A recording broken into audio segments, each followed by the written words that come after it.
possible. Lay aside for the time being all previous theories and beliefs.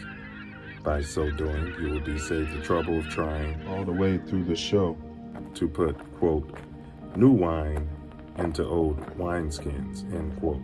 Luke chapter 5. Self Luv Show starts shortly.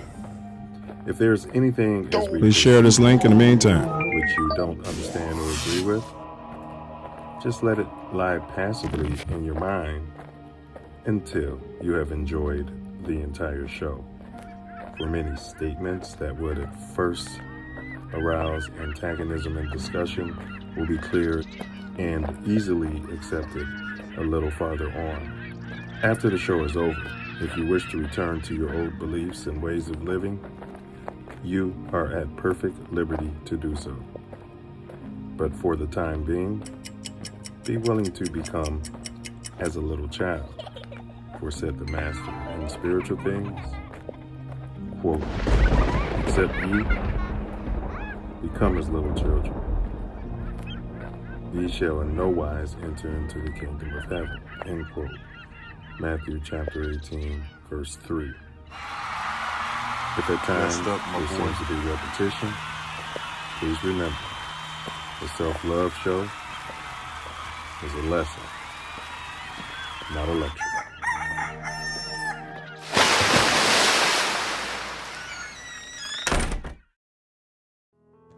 What's the point of life? Lord, why do we do it? And what's the point of strife? Pimps and whores see right through it. They see fluid. All Johns ain't saints, and St. John knew it. Tricks are preachers, 12 disciples, and so-called druids. See, solid. Get married and have shorties after college. So what's the point? Vibrate love, go share knowledge. Silence is violence. Stupid is as stupid does. Join the Give Back Gang Alliance. Hit that thumbs up. This is interactive. Let's get them in here.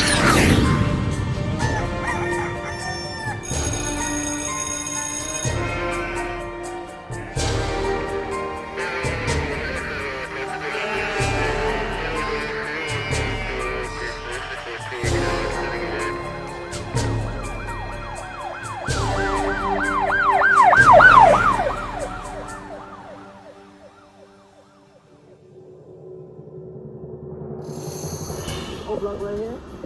I should call this shit no block. It's 10 o'clock. Where the fuck y'all niggas at? This what y'all wanted me in Chicago? O block right here.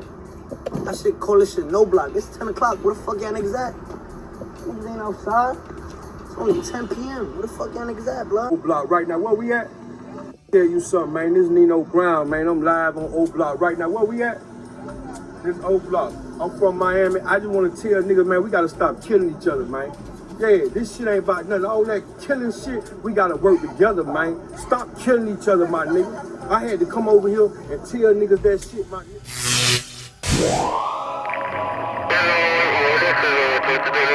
I'm right here. See where I'm at. I'm out here. Black Star Line cigars. For grown man. And some grown man stuff. And to the PDs, stop doing that killing. Please, stop doing that killing.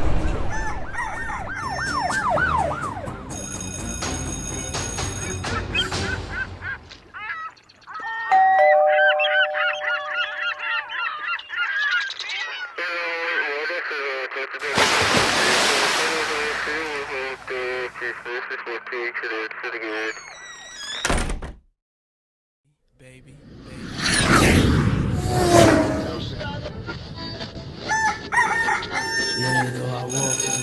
I'm not saying I'm going to rule the world or I'm going to change the world, but I guarantee that I will spark the brain that will change the world. And that's our job, is to spark somebody else watching us. We might not be the ones, but let's not be selfish, and because we're not going to change the world, let's not talk about how we should change. 24 years ago today, iconic rapper Tupac Shakur was shot here in Las Vegas. The rapper was shot inside of a BMW while stopped at a red light on Koval and Flamingo. We all know the story. He then died 6 days later. The shooting happened after a Mike Tyson fight against Bruce Sheldon at MGM Grand. And then there was a brawl inside of the lobby right after that fight. Tupac was in the car with Marion Suge Knight, who was grazed by a bullet. No one has ever been arrested for Tupac's murder.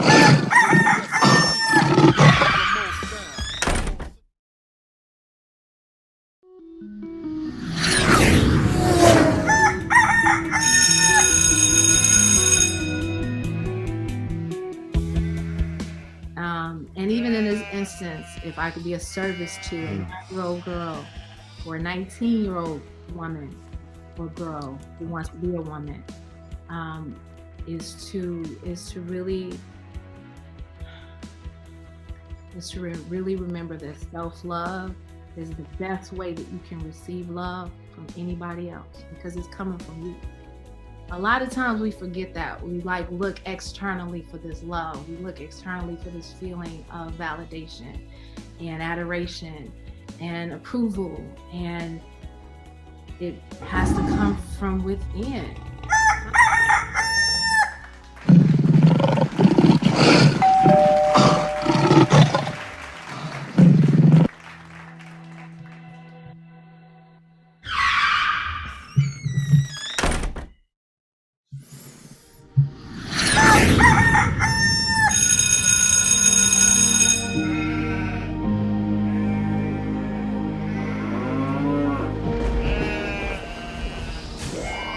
This is your last chance.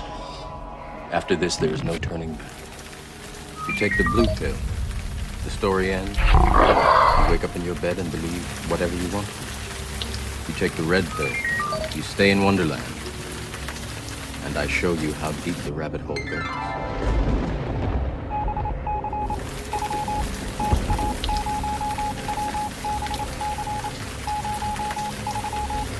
Remember, all I'm offering is the truth, nothing more.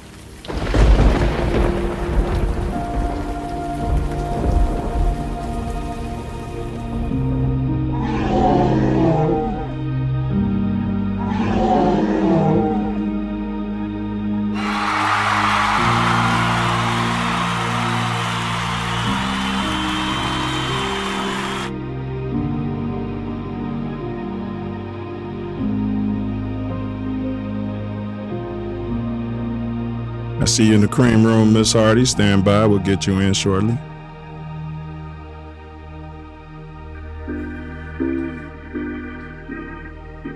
I'm just a kid from Chicago. Yeah, buddy. Kid from Chicago. Pardon the headphones. My new ones are on order. I'm just a kid from Chicago. Chi-Town kids in the building. Self Love Vision. Yes, sir. Big ups to Scooter Chose for this theme song right here. All the Chi-Town people feel it. I'm just a kid from Chicago. Big ups. Appreciate all y'all support.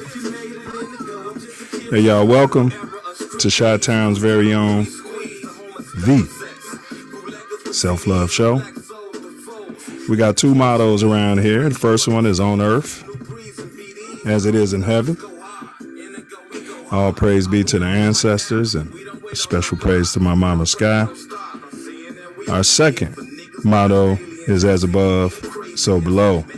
Right now we can be found Malcolm exclusively right here on our YouTube channel. This ain't that network. Meaning, this ain't Fox, this ain't Ms. NBC, this ain't Disney, this ain't ESPN, but this is TATN.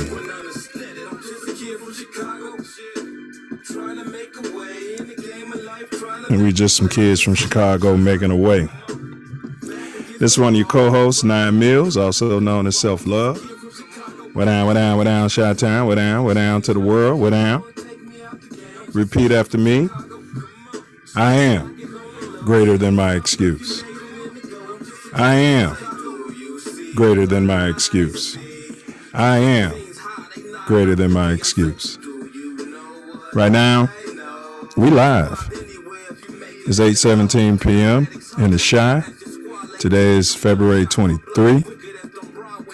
Happy birthday to my niece, Skylar. Big game tonight, Final Four in the Southern region of the state championship. So big ups. Big ups. We like to acknowledge that all of you cats can be any place in this vast universe. And thankfully, we all chose to be here together. Here. Together. What down, brother Wordsmith? What you manifesting today, sir? Love, man. You know me, love. What you manifest? Ditto, brother. Pure, magnanimous, magnificent, often harsh, sometimes tough. But Brody, as you know, it's always love, fam. It's always love. Love just the same. Yes, sir. What's going on in your neck of the Shy, bro? Oh, man. They are going to kill the mandates for mask and jab to go in places. That's all right. Yeah, I saw that, and I'm still, they're leaving it up to the private business to make decisions on my rights. Hey, crazy. Yeah, it's tyranny. That can't no. There'll be a lawsuit. So, just so know, you private corporations, you ready for that? Facts. Tyranny or anarchy? That's always our question right here on the Self Luv Show. So, in case y'all didn't know what to expect today, we got the Self Luv Show quote of the day. That's a weekly event. It's they're usually pretty dope. And then we run a short video. It's less than a minute of our Moor Growth and Development platform. Tells you what we're unpacking here on a week-to-week basis. And then Self Love and I, we react to a shorter video, which is Tattoo Tyranny. We got a new format. We're not doing the how to move. We hear you out there. We might not always comment or respond, but we hear you out there. And then, of course, we have our Dome teaser, which is pretty much a riddle. And then from there, we jump right on our topic, and we're very honored to have, our guest, an MBA, as you will, bringing some black woman magic, I should say, to the table in our Black Achievement series. And you guys fasten up your seatbelts and be ready. We're going to have some interesting conversation. And then at the end of the show, we let you know what we got coming to you next week. And then, of course, my personal favorite part of the whole shebang. And that's where this brother, Wordsmith, wraps up everything, summarizes everything that was discussed pretty much in a poetic form. It's off the rip. That's off the top of the dome.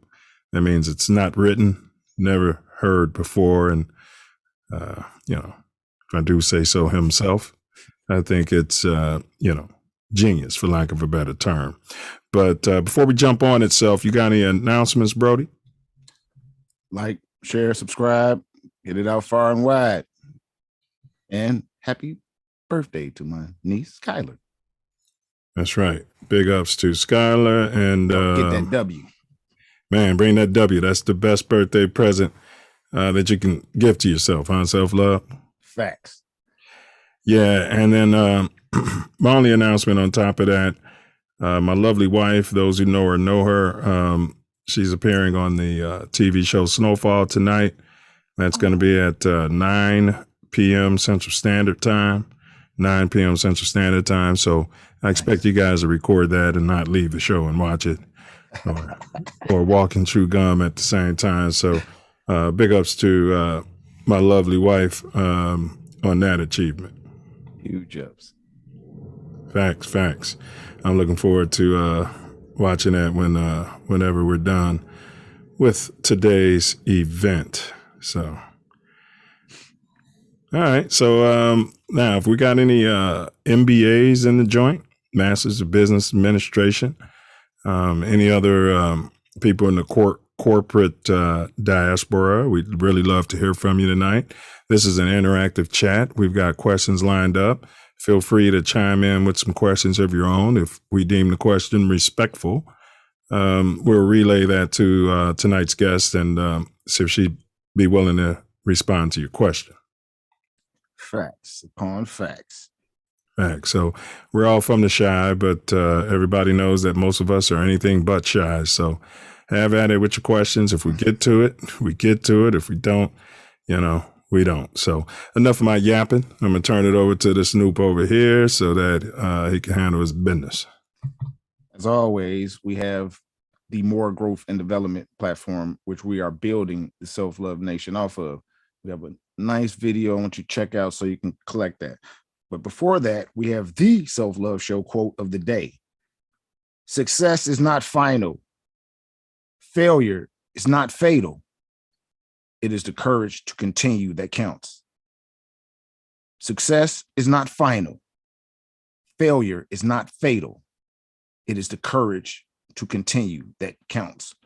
Winston Churchill. Was he a racist? Do we know what's in his heart? Pretty much racist. Silverback Moor Growth and Development platform. Number 1, repair our nation via reparations. We demand our silver back. Number 2, to connect our breadwinners with our activists. And 3, show an accurate depiction of African American Chi-Town. 4, to shine a light on positive influence. 5, heal our community one person at a time.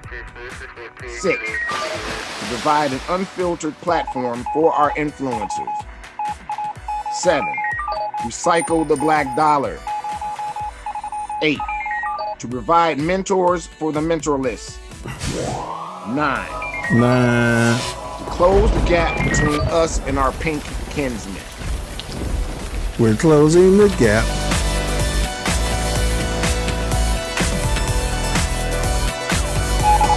We're closing the gap.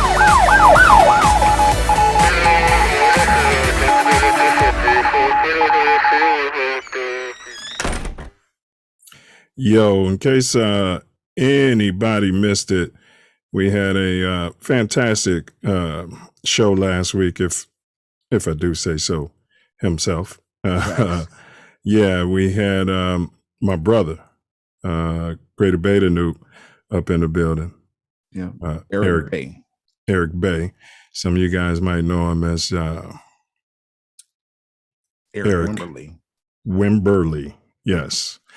And he broke down his Black Star Line cigar company, how they founded it, how they came up with the name, and really went into, some of the trials and tribulations of being a melanated individual, embarking upon the business world. So yo to him on his achievement and big ups. Huge. Great shows, Gym Factory. So I advise you to go on back and look him up. Yeah, we're going to have to get a gym teacher. We're going to keep having all these gyms. So, man, hey, we need to get the gyms and gym them up together and have a gym show. Facts. Hey, so, one of our issues is tattoo tyranny. So I think you may have caught this, but production, we got to tape. I know you stay pretty unplugged, but we got to tape. Yeah, for the most part. We got a tape here. Smart Joe Rogan, everybody. Smart Joe Rogan. More fallout today for embattled Joe Rogan following his apology for repeatedly using the N-word years ago. My sincere and humble apologies.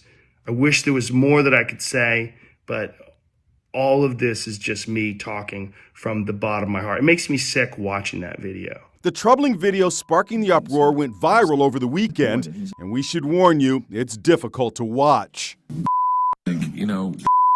Saying the word Today, Spotify condemned Rogan's language, but said it would not remove his popular podcast from its streaming service. At the same time, Rogan has agreed to delete an additional 70 episodes of the Joe Rogan Experience.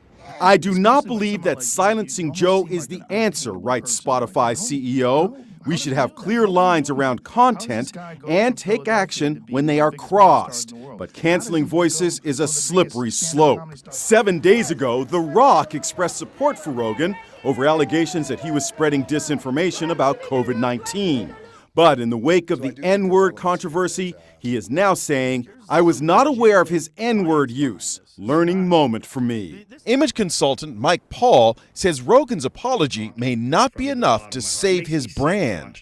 If Joe Rogan is getting best counsel right now, today, on this issue, it will include how many people and how many brands and how many shows have gotten away with using the N-word in history. I can assure you, not many. Fox Business Network anchor Liz Klayman. Spotify is in a very difficult position. It's between a rock and a hard place. I mean, they've got this podcast star for whom they paid $100 million reportedly to sign this deal. And why did they see Joe Rogan as so valuable? Because he's outspoken and controversial. But it's kind of a double-edged sword here. Yeah, so what say ye, Self Love? Joe Rogan. Now, full disclosure, I was a subscriber and I would listen to his. I never caught any of the N-word or the, what's that movie, The Planet of the Apes comments. Never caught that. But what say ye about his apology and his usage of the N-bomb? I too watched a lot of Joe Rogan and never saw any of that coming. His apology, he apologized. I mean, you know, a lot of people just keep it pushing and keep it moving and don't apologize. So, I mean, I don't know. His apology, I don't. Joe Rogan, if you're out there, I'm going to try every show to tell people to unsubscribe from you until further notice, until you sit down on the Self Love Show and explain yourself. To their point about, the slippery slope, canceling people, on the one hand, I agree. And on the other big hand, I disagree.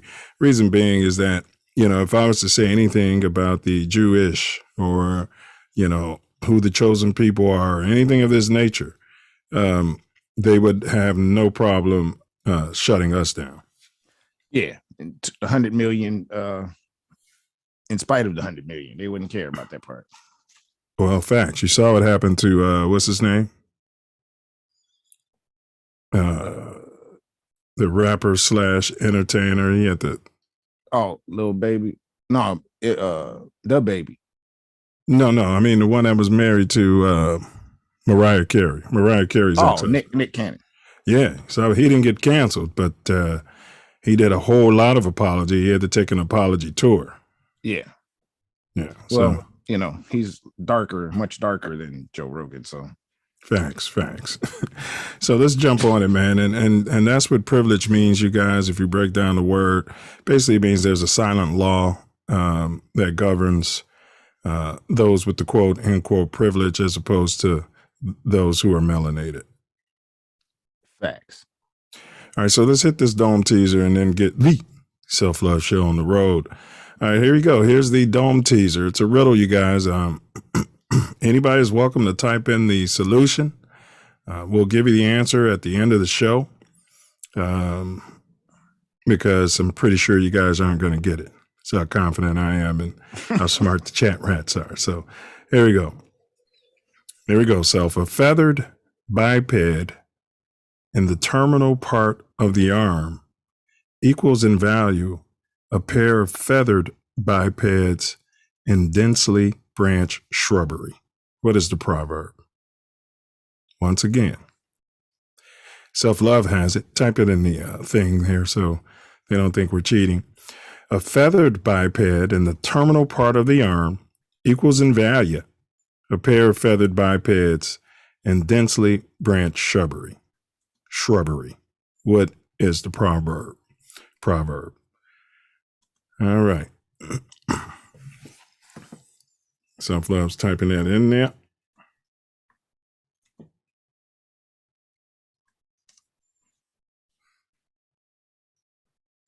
Appreciate you.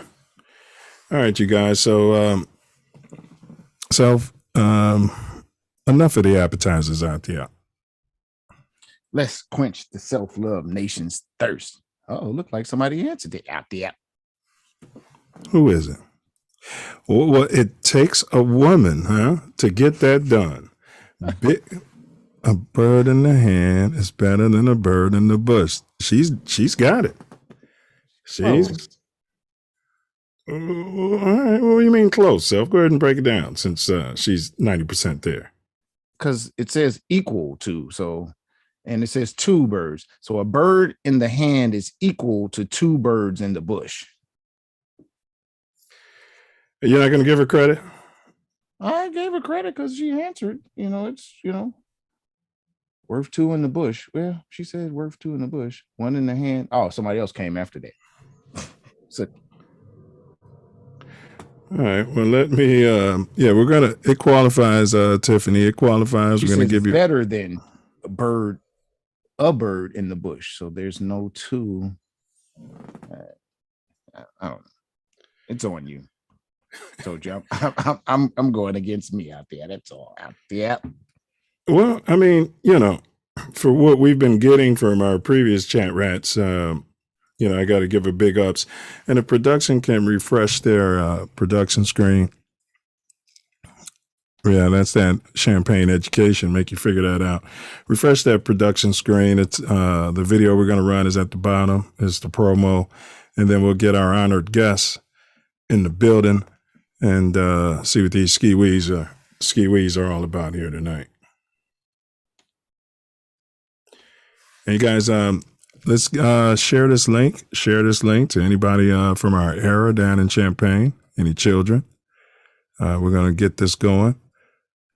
Like minds. Facts.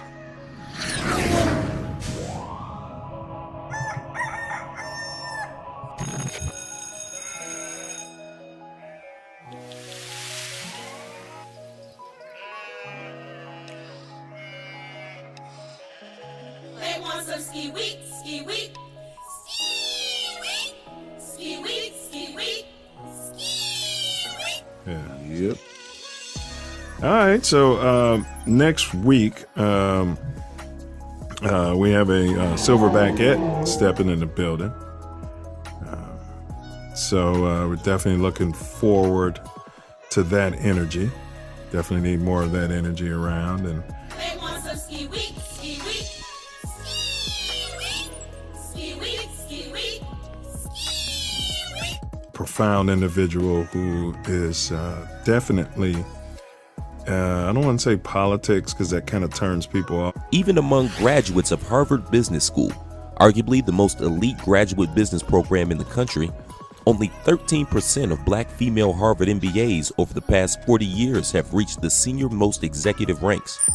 That's compared with 40% of non-African American Harvard MBA degree holders. Production, who if you reached can those reduce scholarships. volume, politics, because that kind of turns people off. But I'd say the black movement. Would that be fair? Appreciate you. So coming to the building is Miss Jenell Hardy, MBA, currently Assistant Director of Business Services at the University of Illinois at Urbana-Champaign.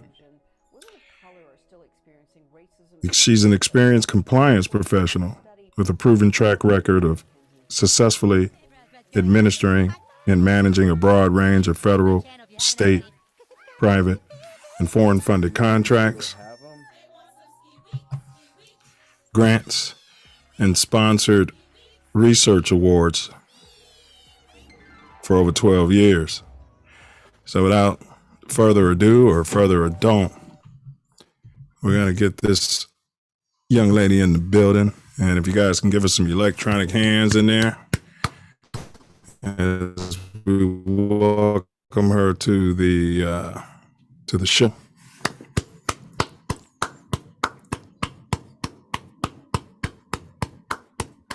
And Self Love, you can handle your business.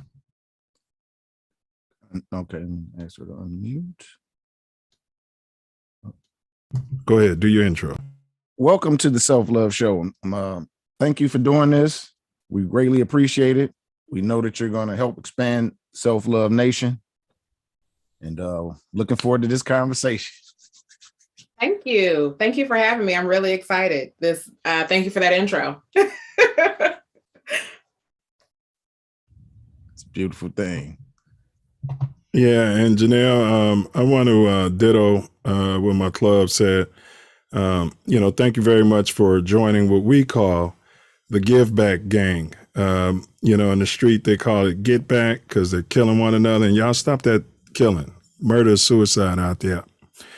And so we call ours, it's a play on it, we call ours the Give Back Gang because, we always encourage those of us who've established a certain level of privilege to give back.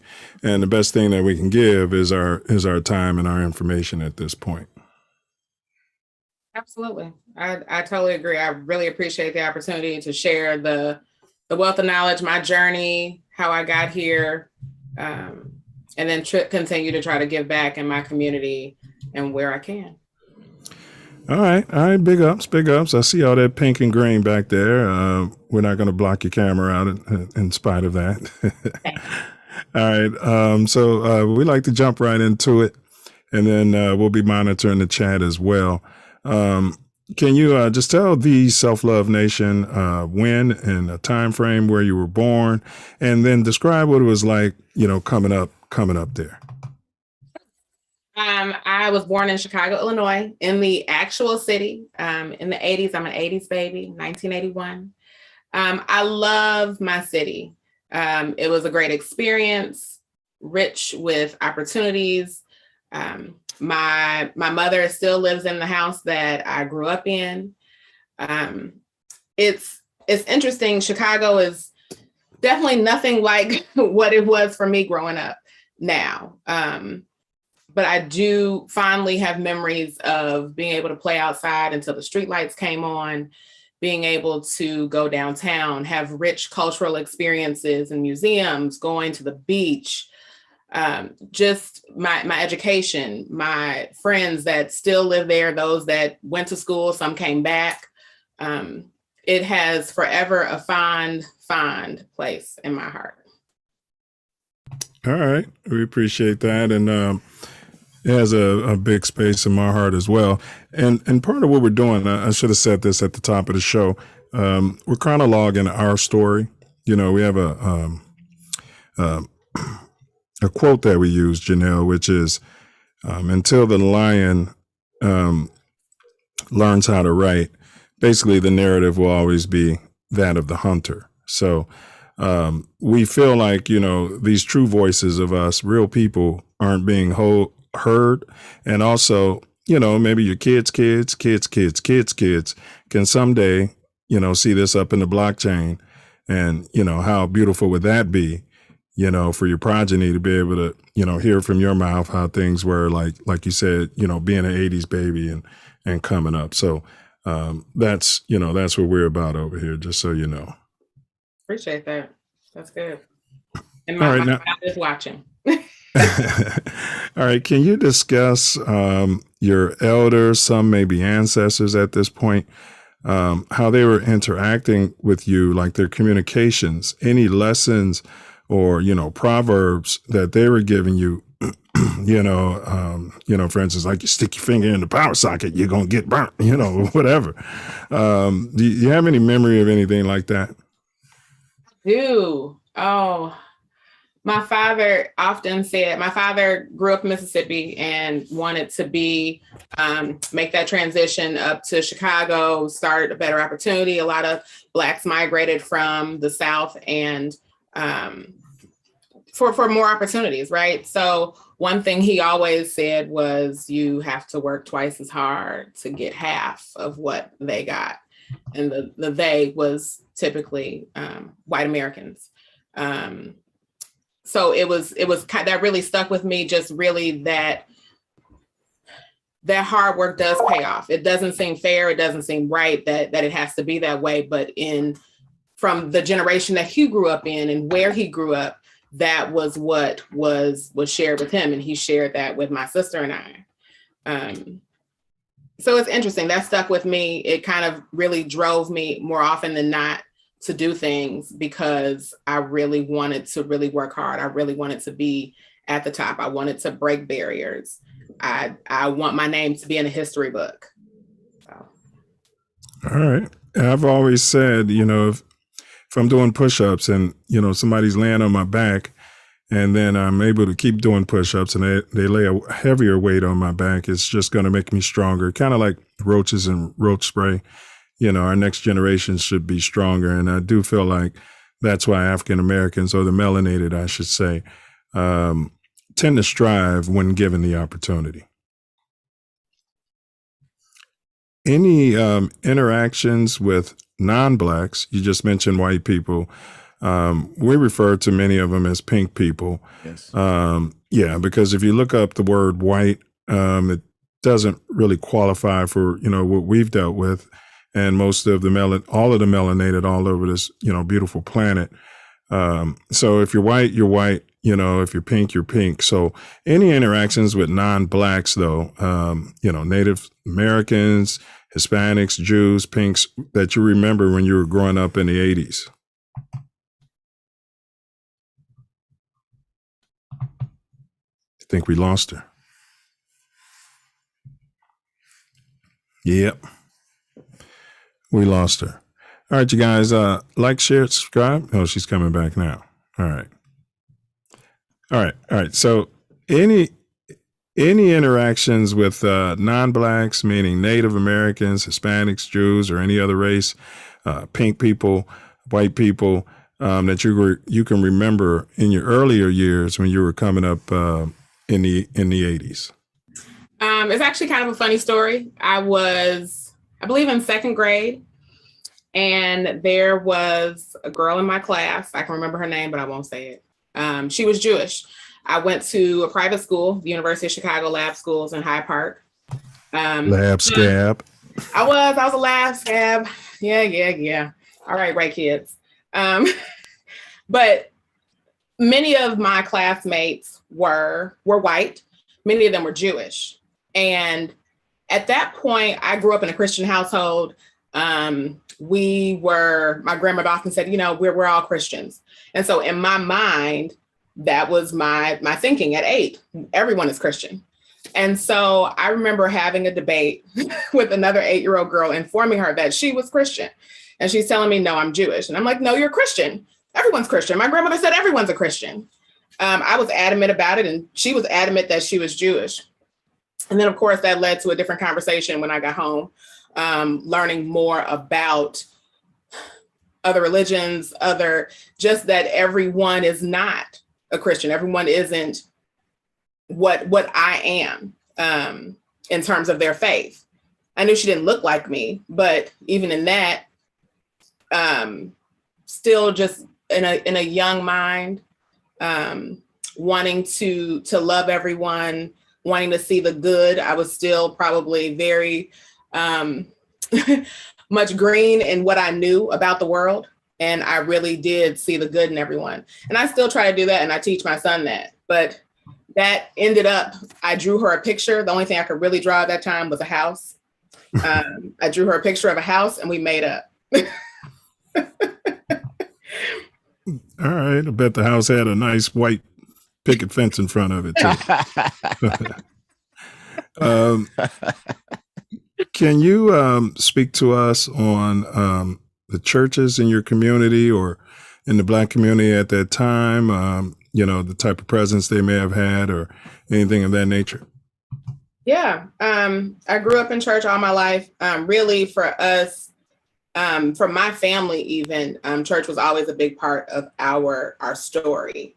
Even in the South, my great-grandmother was the director of music in our church. And my grandmother grew up singing. We went to church. It was a part of our life. In Chicago, my grandparents helped start our church, Congregational Church of Park Manor, from Good Shepherd. Went over to Congregational Church of Park Manor. My grandfather was the first treasurer. My grandmother often told the story that she was in the pews on the first Sunday and she was in the choir on the second Sunday, and ever since. Church was where I got a lot of my foundation. Public speaking.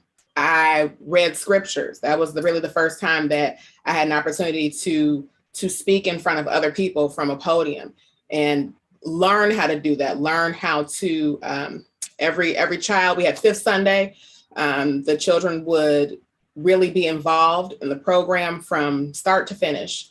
And everyone had to take a turn giving a message. And so even just putting that together and being able to deliver that. I also play the flute.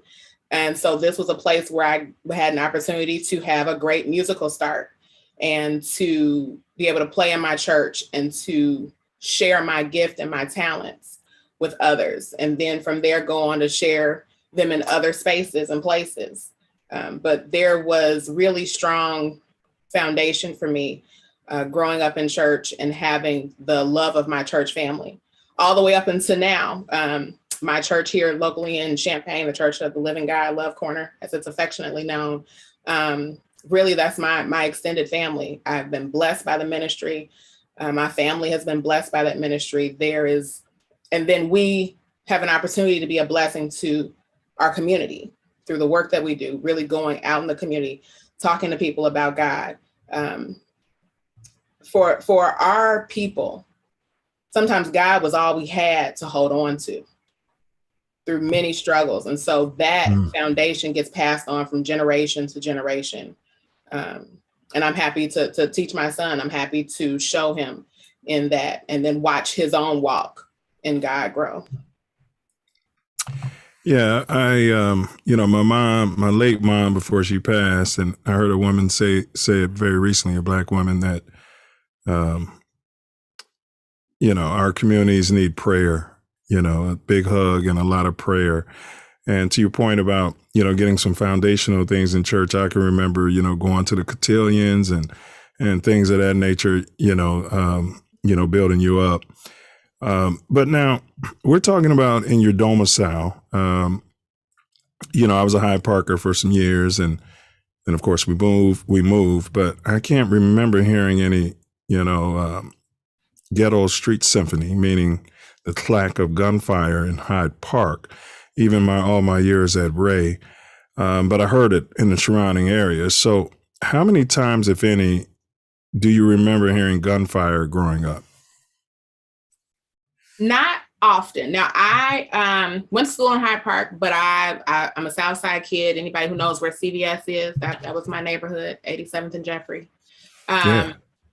It's definitely much different now, even when I go back to visit. But even when I was younger, there are probably 2 incidents that I remember hearing the gunshots close enough, but not too close. Close enough to hear them, but there wasn't anything that happened, say, on our block. And then we'd hear about it, in our community, and still now the neighbors are very, very close.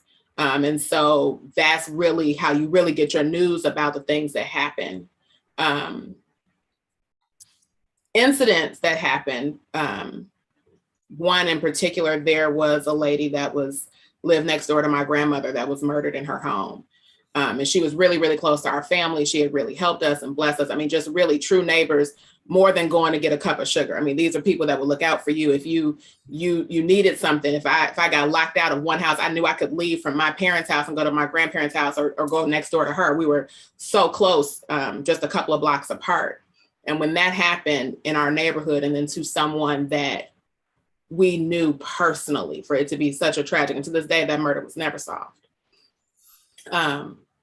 It was very, very impactful. It really said that there was a different change. There was a tone in the community. And then the fact that it wasn't solved, there wasn't any leads. There was no progress with it, and turned into a cold case. So in a way, I'm blessed that it wasn't that close to me, but still at the same time, to those that I know, close enough that it hurt my heart. Yeah, and may she rest in peace. She's an ancestor. And for those of you who don't really understand what's going on, when she said CVS, she meant the V. And when she said 87th, she meant the 7. She's been out there in Champaign too long. All right, so here we go. Did you lose anyone close to you, to the traumatic violence, drug overdose, to the prison slavery system, alcoholism, what do they call that, sclerosis, or mental illness along your journey? A little bit of all. The prison system, significantly. So I had several of my relatives that, for one reason or another, had struggles, and it did cause them to become a part of that system. Unfortunately, for some of them, even once released, old habits die hard. It's easier to go back to what you know than to make a difference. And part of the problem with our prison system is that it doesn't necessarily set you up and prepare you for life once you return back to society, and how to help you integrate. And so many of us, Black and brown, end up going back to those same things that got us there. I remember when I was younger, one of my cousins outside of his high school, we were probably freshmen. Maybe I was in 8th grade, he was a freshman. Got caught in crossfire. His mother, only child, she never had any other children, so her only baby. That was devastating to our family. It wasn't intended for him. It was a true stray bullet. Some other things were going on, and he just happened to be, I won't necessarily say in the wrong place at the wrong time. That was where he was supposed to be, at school. But yeah, that just, those incidents that happen far too often in our community, and we lose people way too early. I agree, and it's traumatic, and the prison system, I think it would be a lot better if they were, dealing with that trauma as opposed to adding to it. Dolly, pardon my sarcasm. Okay, I see what you did with your name. Dolly, pardon my sarcasm. She said, I grew up in Hyde Park, mainly Woodlawn.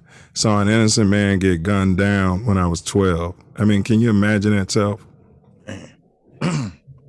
Yeah, I have to believe that was in Woodlawn too, because that's what I mean by the outskirts. All right, whom do you credit for teaching you how to move safely and efficiently during your journey on the South Side? And I'll throw it to Self Love if he has any questions. It's funny. I was telling somebody this. I did a show last week, and I was talking about this with my grandfather. My grandfather had a car. Oftentimes, I don't know if you all remember the Queen of the Sea, or the Hitching Post, as it was finally called, on Stony. Mm-hmm. We would walk from the house up 87th Street to the Hitching Post, and we would take the CTA back. I did not like it at all. I'm gonna be honest. I didn't understand. It was hot. I was a little girl. I was impatient. Why are we not in the car? What I know now is he was teaching me about my neighborhood and how to, different places, landmarks, different things about walking down the street. When you walk in the street versus walking on the sidewalk. Why you choose certain streets over other streets to walk down, choosing a main street, whether or not the lights work. There were like little things that happened on that walk that it took me time. And unfortunately, after he passed, to realize that there was more value to that in there. And even when we went to the Hitching Post, he'd hang out with his I call them the old men club. Old men talking about politics, how they can make their neighborhood right, their own kind of advocacy group.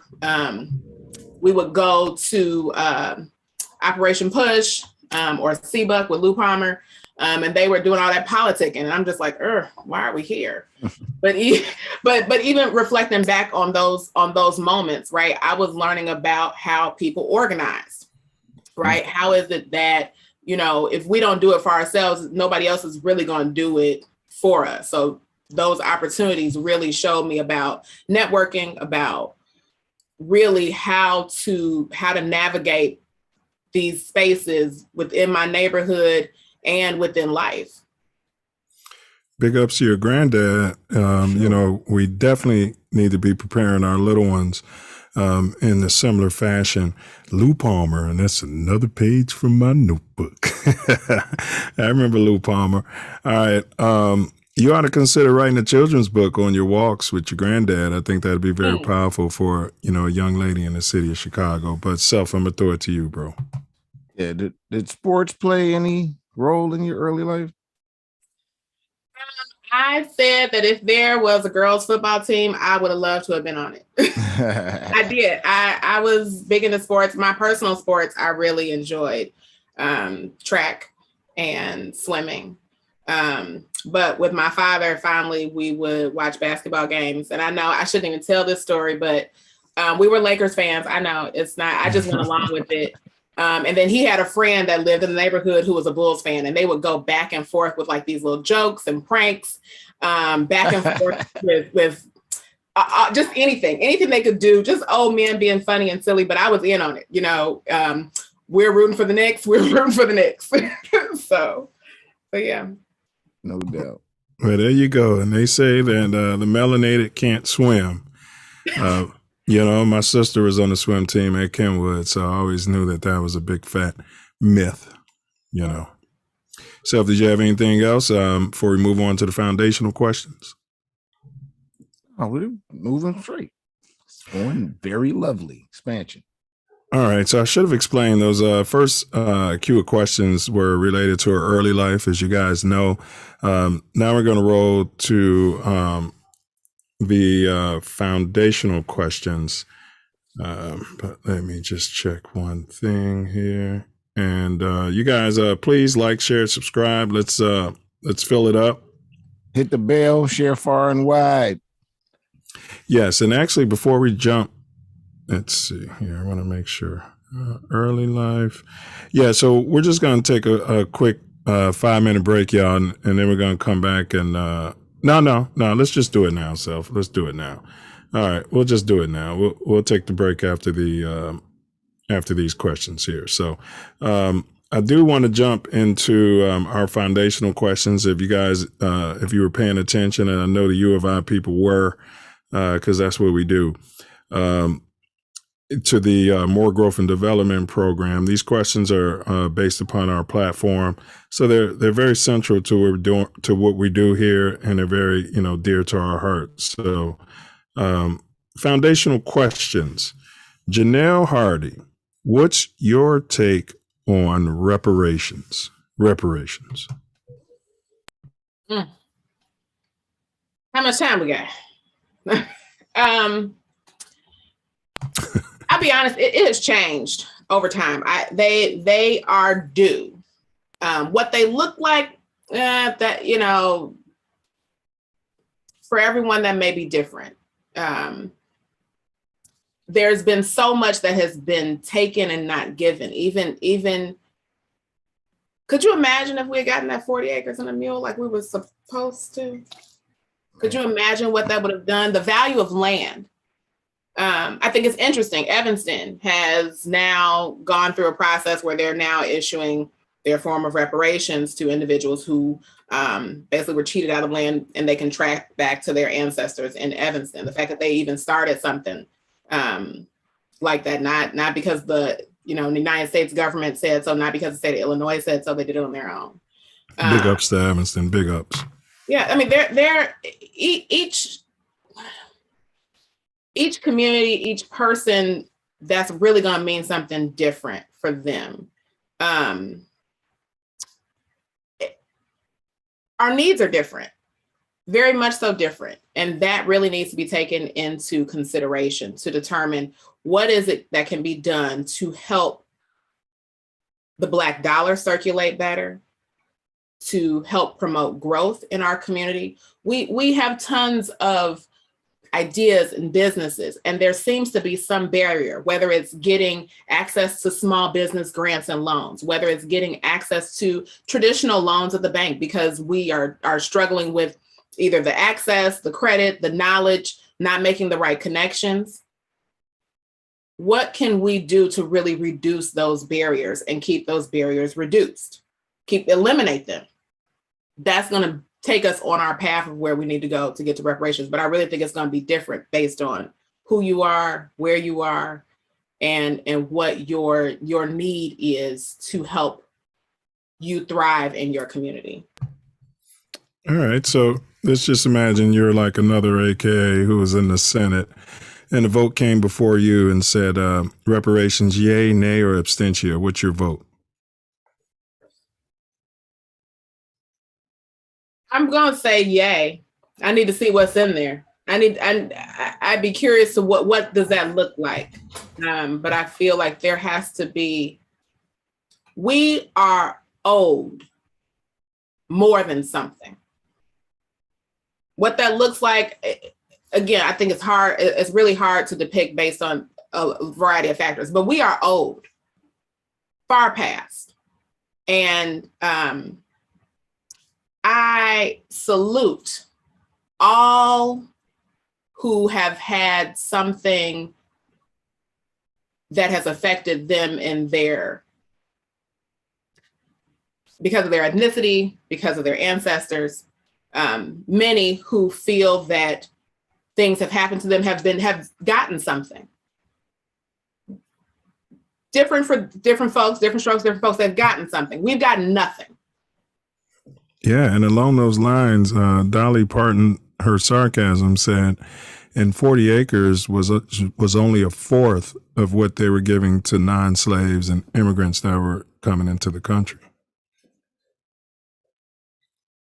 So, Self Love and we say cut the crap, cut the check. There's many ways to do it, but just like they did those, those checks for COVID and all of this and that, printed money, cut the crap, cut the check, and we'll figure it out after that.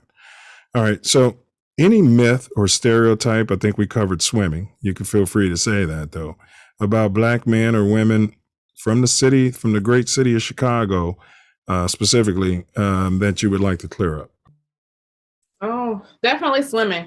I knew many of us who swam. I think there's something about, and maybe this may be because I'm down here in Champaign. I love my Champaign. I've been here almost 22 years, Miss Chicago, but I've grown. Champaign-Urbana has grown on me. But either we are too fancy and too bold. And I have found this to be said about Black women often. I remember taking a job and I wore a suit to work on the first day, and they told me I was overdressed. And overdressed compared to people who were wearing jeans or joggers. In my experience, that's not what you wore to work. And it was like this idea that the city folk have come down here with their fancy ideas. And I think that that's not necessarily true. I value in dress. I was also in different work settings where having business attire was the norm. And so my big ideas, if you will, doesn't mean that they're too big for a smaller town, a smaller space. Some of you may be familiar with Rantoul, Illinois. It's about 20 miles north of Champaign-Urbana. Oh, yeah. Oh, yeah. Small little town. I spent some time working for the village. And during that, even there, because I was coming from Champaign-Urbana, even going there, so going to an even smaller city, I was an outsider. And I was Black. I was the brownest face in the village. It was interesting that a lot of people kind of were very standoffish at first, but I really made it a point to get involved in things that happened in Rantoul.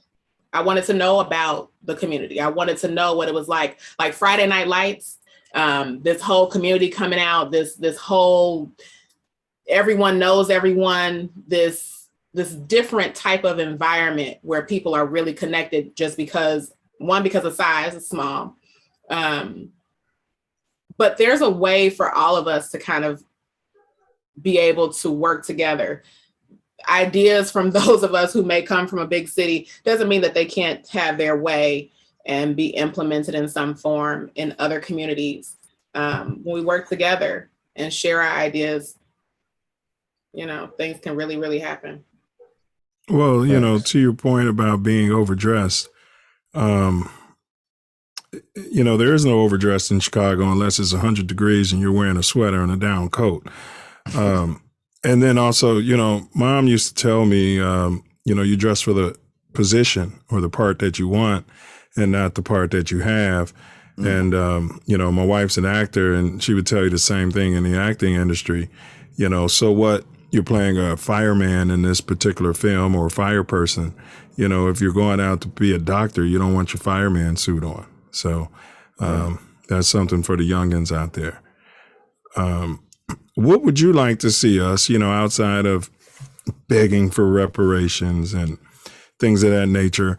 What would you like to see the foundationally Black, we're not talking Black and brown today, what would you like to see the foundationally Black Americans do to get this man's knee off our neck, so to speak? Heavy. Really, we need to be present, accountable to one another. There's an educational piece that needs to happen. We need to be more involved in our own space with our own people, right? Oftentimes it's easier to go out. Oftentimes people talk about you move out to the suburbs and you kind of forgot where you came from and you don't give back. There's something to be said about why we have the breakdowns within our own people, right? The discriminations that we have Blacks amongst Blacks, whether it's because of skin color, whether it's because of socioeconomic status. There has to be something that we can do to come together as a united front so that we can continue to move forward, so that we can build our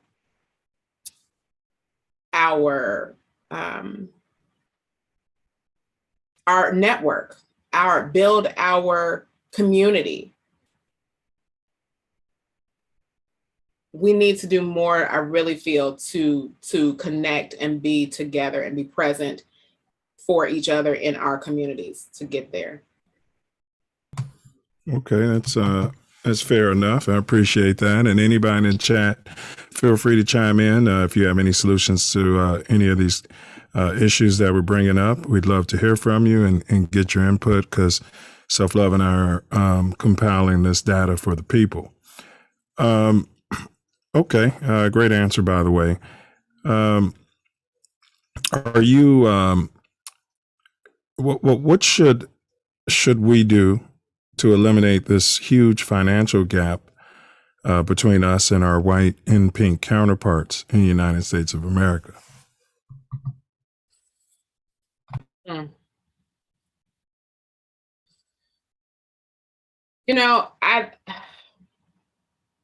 Education is part of it.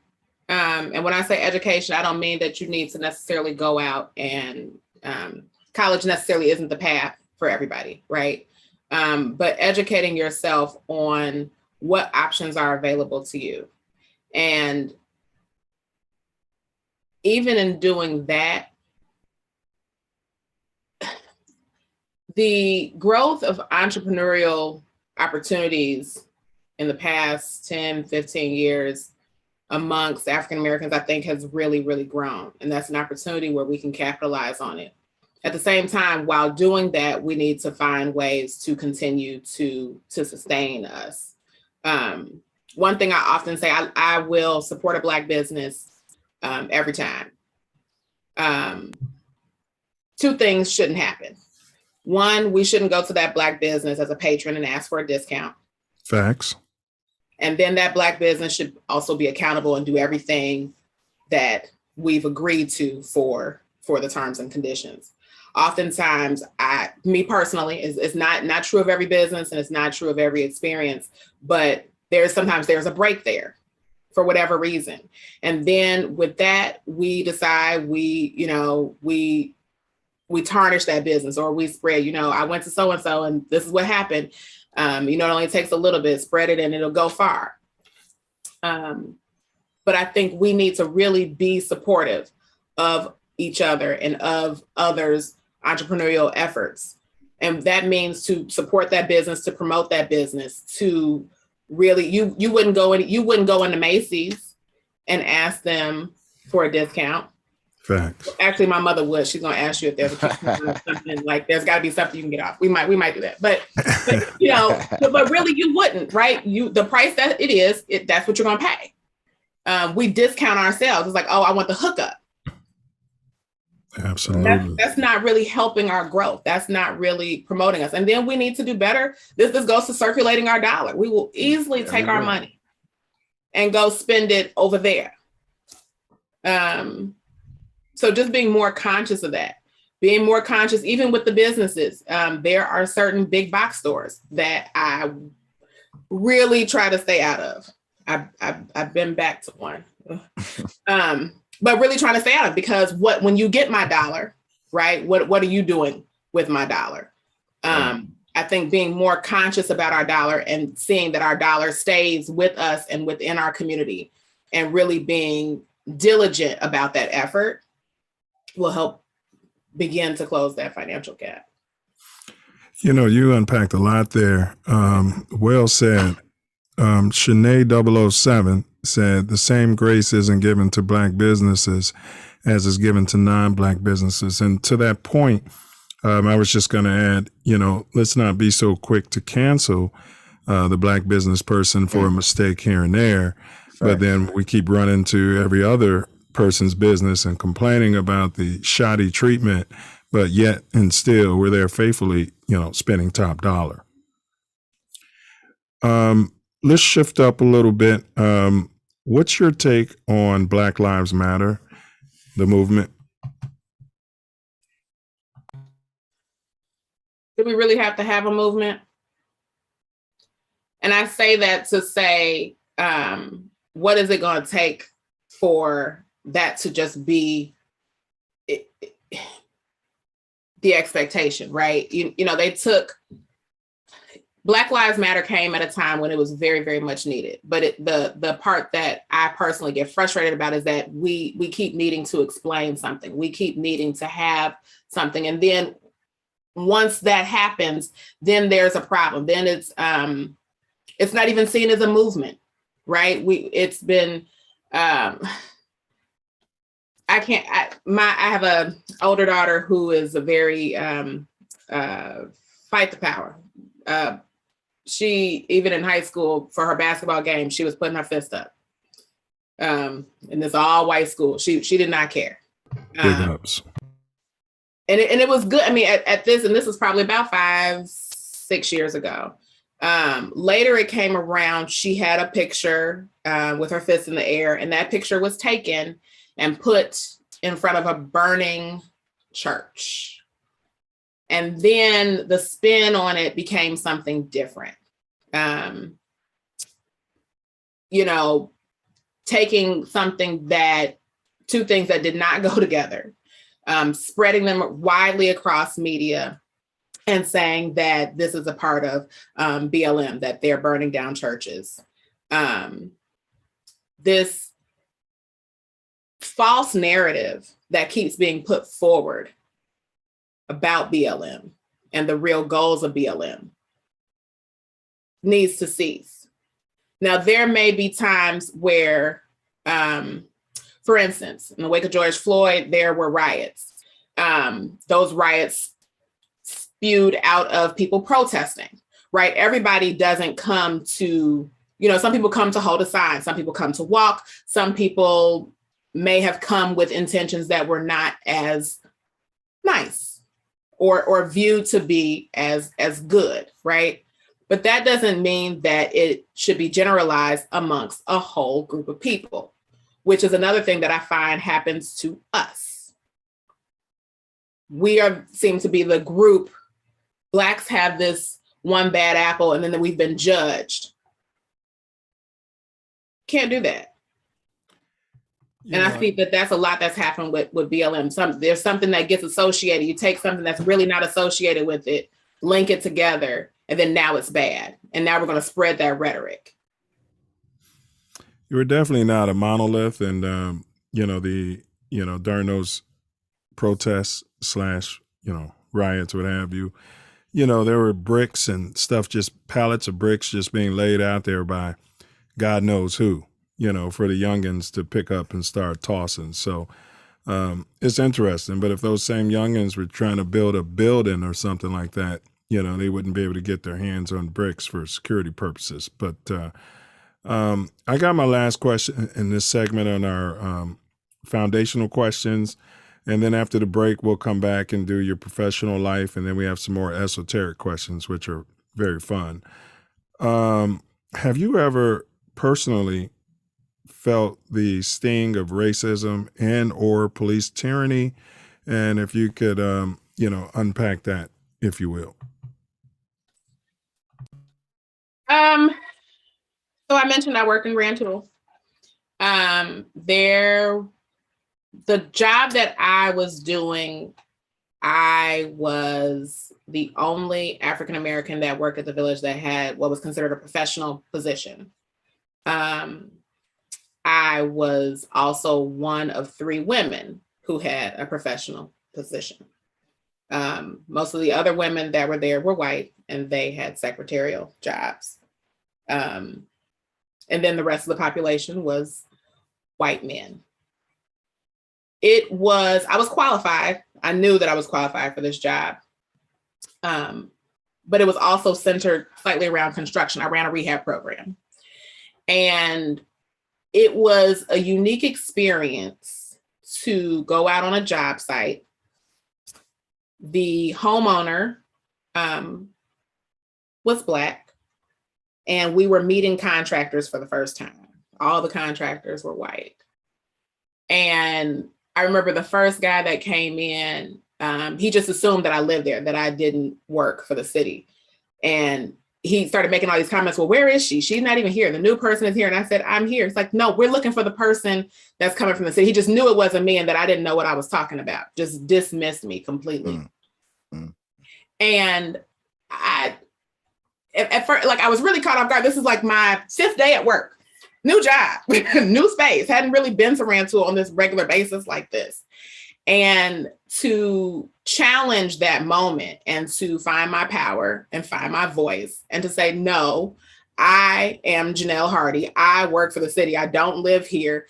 I've asked you to be here for this. And then to redirect that whole conversation on to moving through and going through the process that we needed to do that day.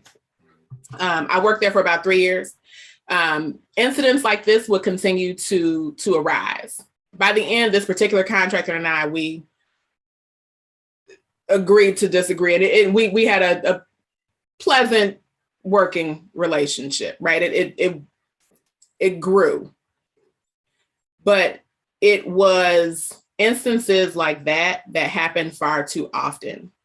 My mother often tells me I need to go back and get another degree and go get my law degree. But I work a lot with contracts. By happenstance, I kind of fell into it, writing grants, being involved, and then from those grants, issuing sub-grants to nonprofits, other local agencies. And there was an attorney for the village who told me that you don't have any business looking at a contract because you don't have a law degree. And it burned my inside so bad. And I said, I could write this. I mean, in my head, and I didn't say it out loud, but in my head, I can write this contract better than you can. I have been. Man. And in fact, that's what we've been using. But it was the digs that came, being in a construction world where many women, there was a time when I went up on a roof, they didn't believe I was going to check the roof because I did. I talked about how I dressed. I wore high heels. They said, well, you can't go up there in your high heels. I popped my trunk and got my steel toe boots out. I said, put that ladder up there. I'm going up on the roof. In those instances, I just had to really just try to find my own way in my own space. And once I did that and really found comfort in doing that, it didn't even bother me. Yeah, those are dog whistles. And I would say, what comes first, the contract, or what came first, the contracts or the contract attorney? And the answer to that is the contract. So you don't have to be an attorney, to be able to read and comprehend, a contract typically. I know there's a lot of legal minutia that's found, buried in it, but you can Google those words. Exactly. Exactly. And then, that's why I guess, they won't hire a guy like me, because that guy would have been waiting on the city. Oh, you're waiting on the city? All right. See you. You know what I mean? He would have been waiting on the city. I'm going to toss it to Self Love in case he has some final questions on our more growth and development questions before we go to halftime. I want to ask you about mentorship from above, and are you mentoring anybody? I have a few places where I am. I'm involved in a group at my church called the Sister Circle Ministry, where we work with young girls, middle school and high school girls. There's a team of us, I want to say about 6 of us, that work through that ministry. We've been on a little bit of hiatus because of COVID, but still trying to stay in touch with the girls when we see them as we can. And then I have a young lady in my community, in my neighborhood, who I've grown fond of. And it is an opportunity to talk to her about college, to talk to her about her dreams and ambitions, creating a safe space for her outside of her home, where she may not want to share with her mom, but talking about a variety of things.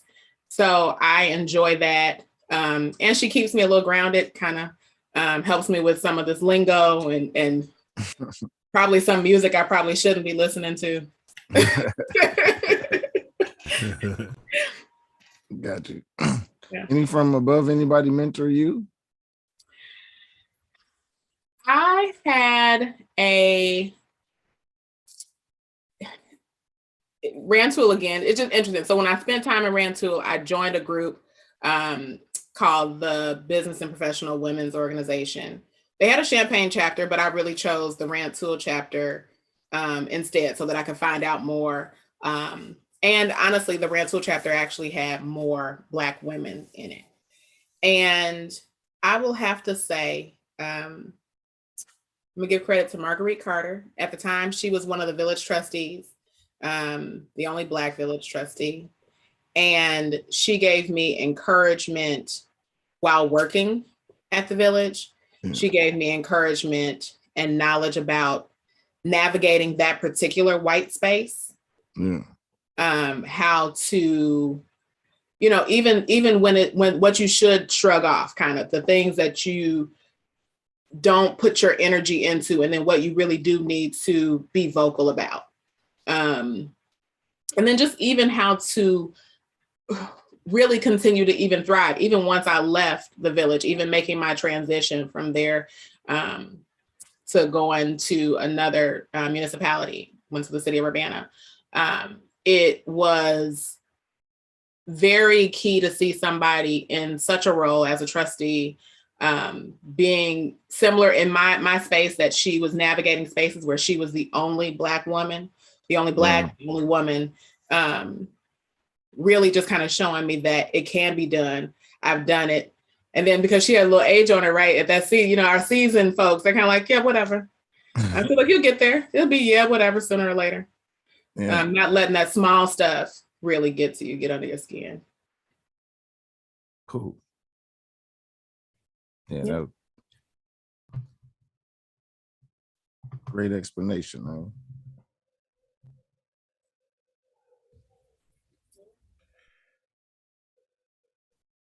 Man, you there?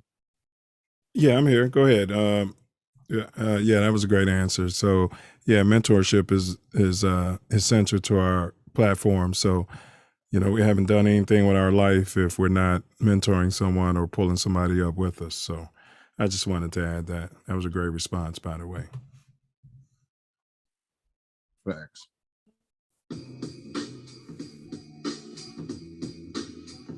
So it's halftime. I'll cut off your cam and mute you. Take 6 minutes.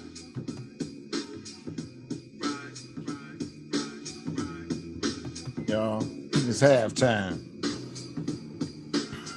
Thank y'all for being here at the Self Luv Show, Black Achievement, with Assistant Director Jenell Hardy. Been expansive. Got lots of information. Got early life. That foundation out there. Now we're gonna move on to further professional. When we come back, we got some really good videos for you. So it's halftime.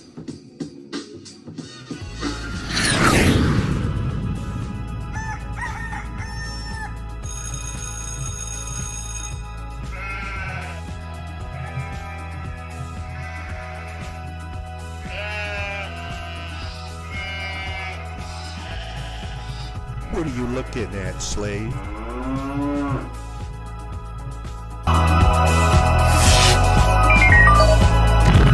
I suppose as love grows, she shall expose that my bond got waved like the pre-emancipated slaves. I reckon love is continuously to and fro like waves, sometimes at the intersection of well-lit shores and others dank, dark caves. Love is aromatic sage and the marination of old age.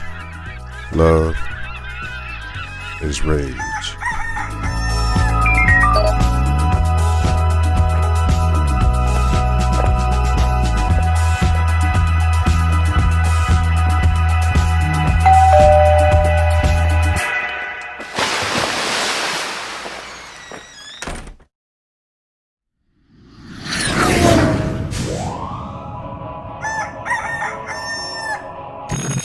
Previously on the Self Luv Show.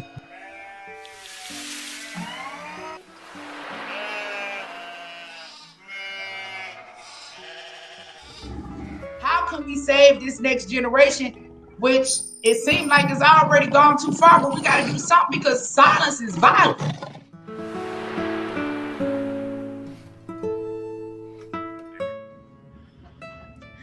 I believe slaves and the American descendants of slaves are due reparations. I believe the United States was built on the backs of our ancestors in terms of free labor. And, our ability to achieve generational wealth was forever impacted and is still impacted to this day. And it's the right thing to do. I think the challenge becomes, how do you do it? I have some ideas in addition to what I've heard proposed, especially in Oklahoma, and they have to do with the cannabis industry. And Oklahoma was originally intended to be an all-black state. And then the decision was made to move the Indians here on the Trail of Tears. And, the drama that's going on right now with the McGirt decision, in which there's the potential that half of this state is still, has been ruled to still be Indian nations. So and the relationship between Black folks and Indians, because Indians came on the Trail of Tears and Black folks were their slaves, and in many cases Black folks came who were not slaves, but we all came to this land called Oklahoma. And so the Indians have received consideration with regard to the gaming industry in Oklahoma. Casinos and making huge money. And basically that was given to the Indians as a policy initiative. I believe that same type of policy initiative could take place with regard to cannabis, given the agricultural history of Black folks. Black folks taught everybody else how to farm. I think it's an eligible and adequate source to start the reparation process in Oklahoma. I tell you what, if you're sitting there with your lips poked out somewhere on a couch in Oklahoma, or you might be at work working a double shift and you're not motivated to vote, if that doesn't motivate you to get up and go vote, I don't know what does, huh, Self Love? I agreed. That's extremely interesting. Yeah, extremely. You know, after 40 years, you think about some things and you know some things, and you're old enough to know better and to know you know. So, yeah, I'm not that 9-year-old anymore.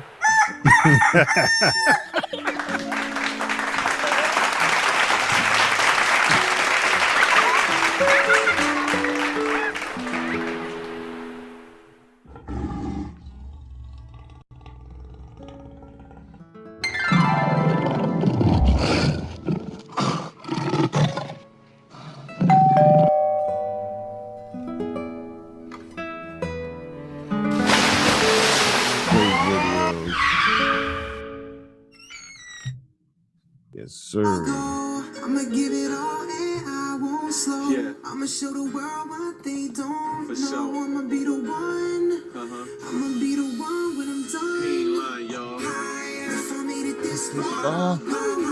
Yes, sir. I can make it anywhere. If I made it this far. If I made it this far. Welcome back to the Self Luv Show, Black Achievement, with Assistant Director Jenell Hardy. It's been an expansive conversation. Been enjoying it, and I'm looking forward to more.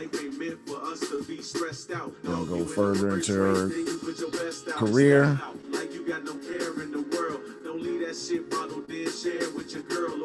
We're gonna see what's gonna happen. Absolutely. And big ups to Trife Mac. It's all Gail Garden, Chi-Town representative. All day. That's one of his signature records right here. They don't know. I'ma be the one. Yep. I'ma be the one when I'm done. And the title is called Anywhere. You can pull it up right on YouTube. So hey, we got Ace in the building. He said he missed the riddle. And we got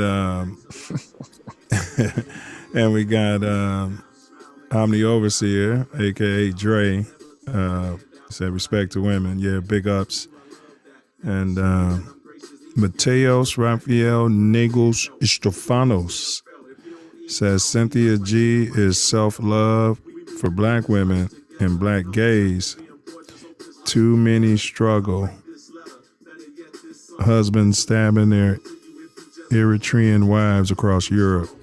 I'm gonna have to look into that, Mateos, and I appreciate your support. Like, share this link, because we're bringing the content. So appreciate you chiming in. And you guys, we're back. Welcome back. And in the second half of the segment, we pushed through it, and we appreciate you. Kurt said he just saw wifey on TV. He said 12 was Snowfall. Yeah, he said 12 was harassing her.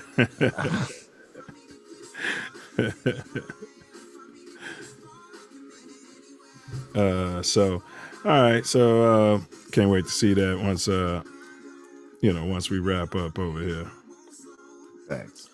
All right. So now we're going to jump into the professional life segment We like to show our youngins and anyone out there, striving to, tread water and get above that.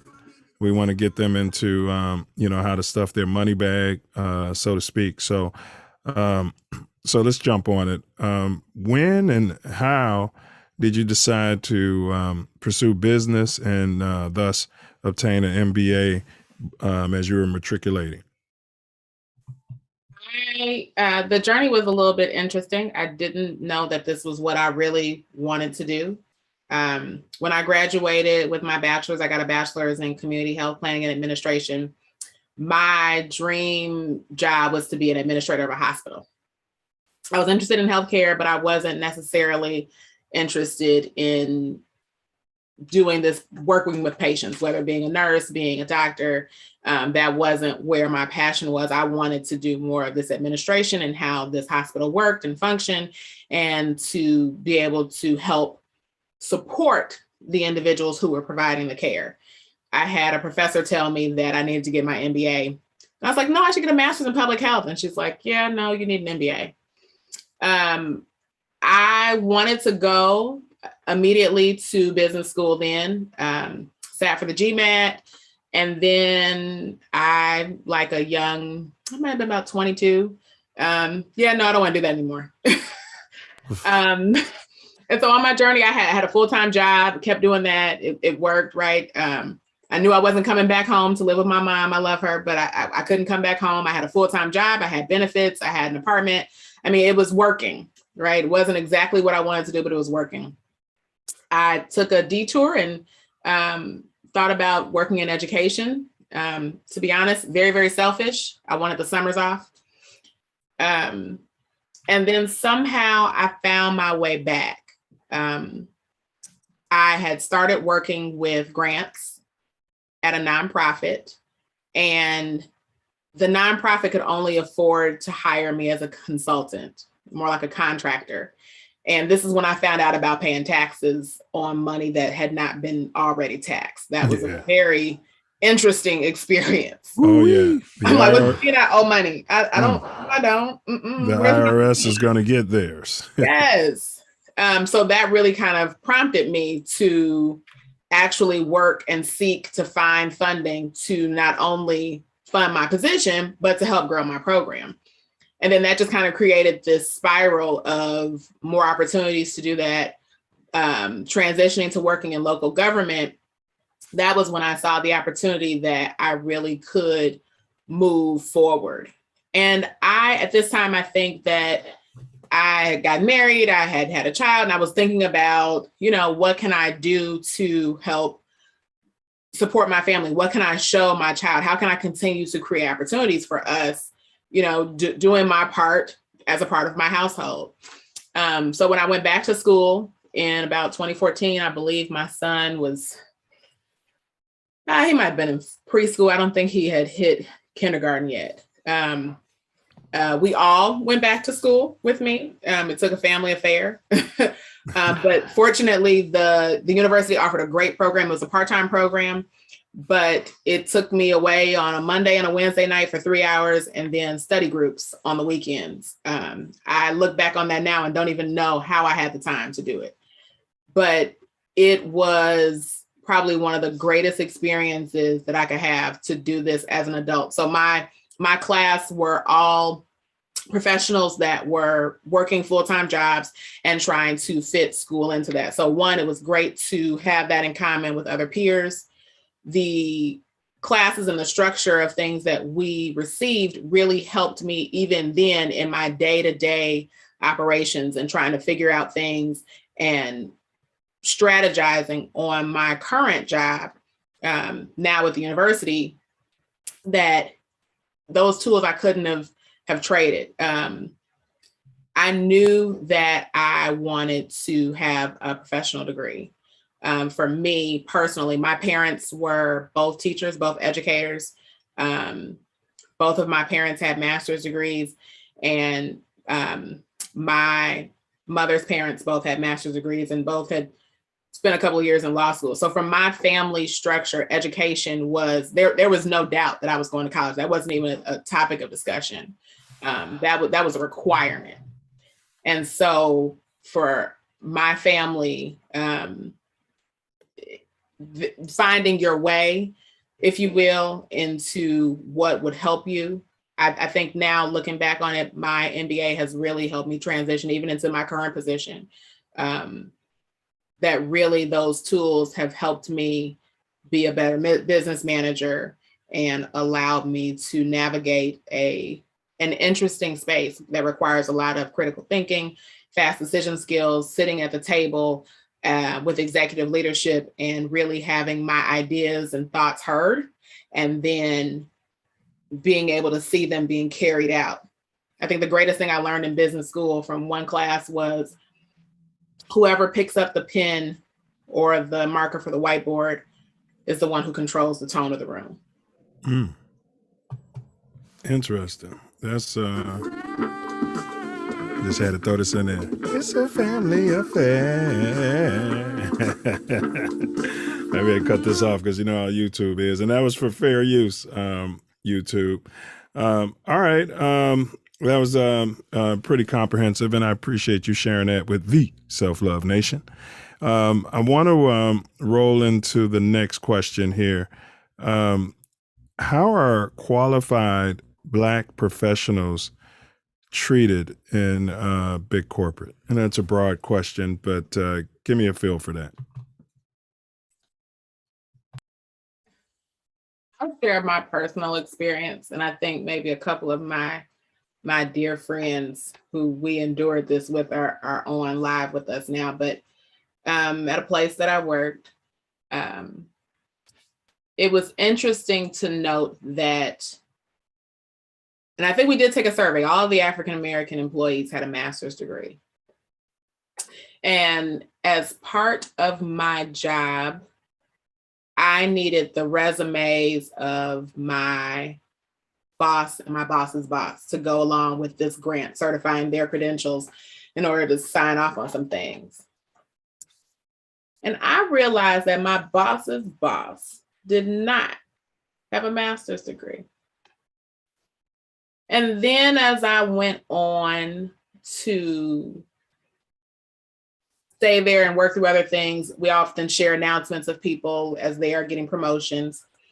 And watching individuals be promoted who had less qualifications in education and in experience,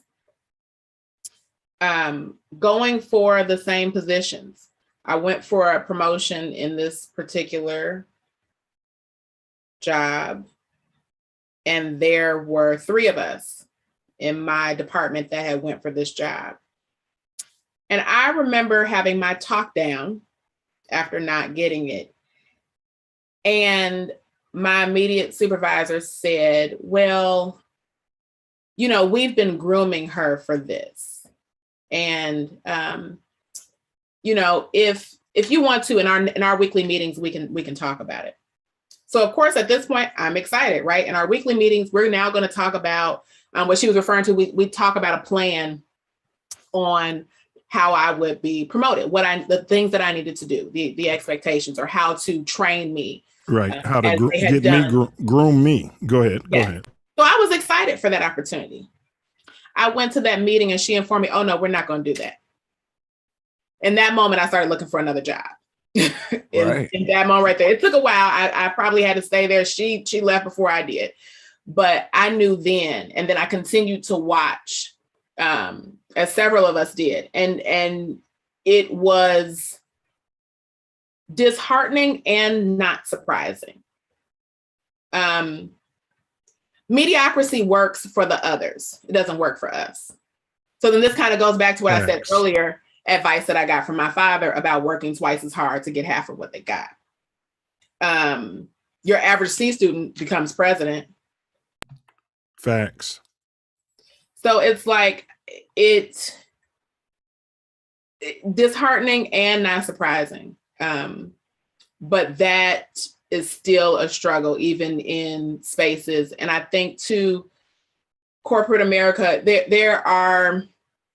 I have friends that have worked in a variety of positions, and every place isn't necessarily like this. You have to find great Sometimes you do find a great manager. In my current role, I have a really great director who is supportive, who is consciously aware, and is very in tune with the employees, really hearing us. Big ups to your director. Big ups. Yeah, that's that really changes the environment. So to go to a place where I was not heard and dismissed in a variety of ways, it's interesting. But again, learning how to navigate that space, learning how not to be discouraged, finding a good mentor, someone who can help you navigate from that really helps. Yeah, and I'm sure, you being from Chicago, you came to the interviews overdressed, overqualified, and over-melanated. Right. Explain your biggest hurdle. And, I'm not a Black woman, so this is a question for you. Explain your largest hurdle, being Black or being female in your professional arena. It's not an or. It's really both. In most of the spaces I've navigated professionally, there's been this, both have really had an impact on me. Usually I have been the sole African-American in my place of employment. When I worked at a nonprofit, there were like 13 of us. It was me. And then towards the end, I had a friend who was hired, and that was amazing. And so then there were 2 of us. Going on in other places, I just really always was the one. I moved into at City of Urbana. I had a friend. There were in our department, it was us. So it was nice to move from 1 to 2 in some of my spaces, but oftentimes I ended up just being the one. And then like Rantoul was probably a prime example, because I was the one in a space that was a small town, in a space that was predominantly occupied by white men. And so even in that arena, and then construction, if we look at what people think to be traditional roles, right, you would not expect to see a woman on a job site. Even being someone to dispel that myth that I was qualified to do it, that I do keep steel toe boots in my car. For me, I feel like there were so many spaces and times where I had to wear both of those hats, that I am Black, that I am a woman, and navigate spaces that were intended to make me feel uncomfortable. For me, I can't take either of them off, right? No matter where I go, I can't take off my skin color, and I can't take off the fact that I'm a woman, or I don't take off the fact that I'm a woman. Well, I got a follow-up question to that. I'm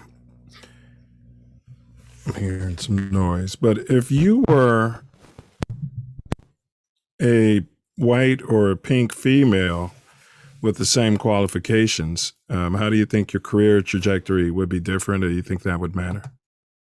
Absolutely think it would matter, and I would have hit 6 figures earlier. Absolutely think it would be different. Even now, when you compare, when we compare the dollar, okay, of what it is that even just white to Black, comparing the dollar, we're under. Comparing male to female, I believe it's about like $1 to 70 cents, right? Then when you see the comparison between those, that female is really white female, even for a Black female is even less than that. There is, And it's not about qualifications. I really think that it is the things I can't take off. I can't take off my skin color. There is and this kind of goes to everything that we've talked about even earlier. There is the notion of keeping African Americans in this space, in this box. Mm-hmm. And whatever we can do, some of those things are very, very bold and very, very blunt. Go burn down a whole community and take away Black economic wealth. Some things are very, very subtle. You just didn't get that promotion. Or the promotion that should come just kind of fades away. Everyone has to apply for this job, but then in the end, we just give it to someone. It happens in a variety of ways, but part of it, I think, is just being able to see it when it happens and knowing that it happens. And then what can you do about it? The advocacy, really pushing for it. Yeah. Well, we had Stacy Miner on the show. She's from Chambana as well, Chicago, U of I grad. And she did major things in the botanist. As a botanist, she became like a big time scientist, and she was working for Monsanto. Yeah, I said it. And she come to find out that, white guys with no college degrees were out earning her, and they literally did nothing. And, it's a big dog whistle, and it's a big blow to your psychology.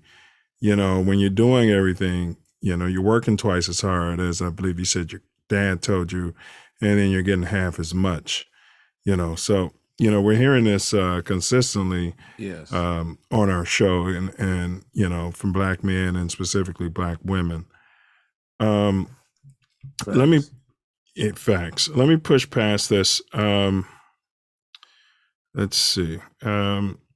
So explain to the Self Love Nation how you currently earn a living.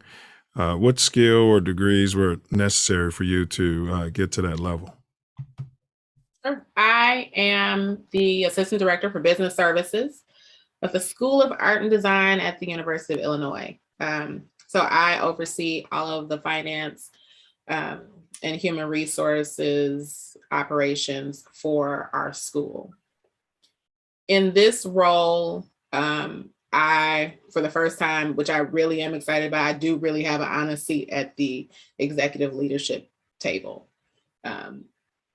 I am the only Black at that table, and I'm happy to be at that table, where I know that to be true, but the environment that has been created allows me to not feel that way, not feel minimized. My opinion, my thoughts, my contributions matter.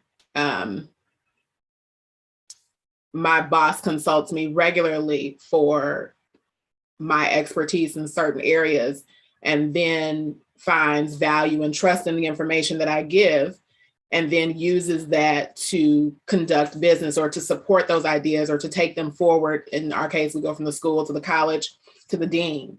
That has really been impactful for me. It did require that I have a bachelor's degree. This was a position where a master's degree was not required, but on the list of preferred qualifications was an MBA. So I was quite proud, something I learned in a couple of different books and just different things, and talking about how we view ourselves when we go for positions. Oftentimes, women tend to not apply for a position unless they check all the boxes. Whereas our male counterparts often may check 60% of them, apply for the job. Even our own confidence levels in ourselves. So for me, in going after this position, I was so happy that I didn't only check the required skills. I also had preferred skills.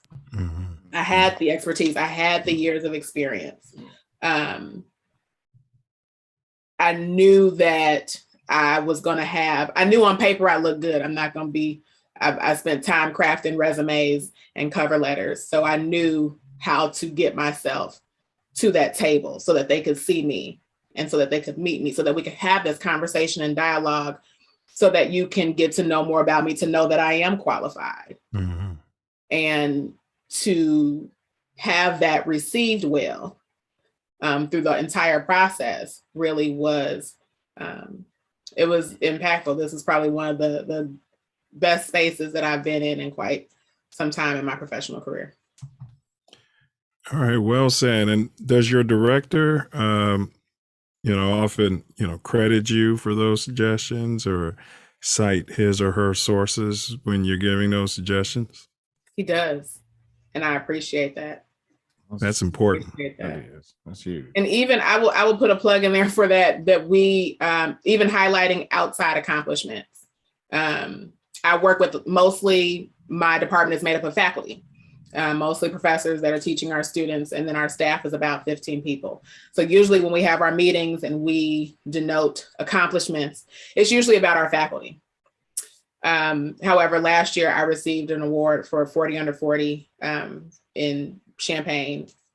And I was proud that my boss highlighted me in front of our entire faculty and staff for that accomplishment, that it was up there with what I had only seen to be for faculty. So to be recognized in my place of employment for contributions that were outside of work, that I was thought of enough to have my accomplishment shared.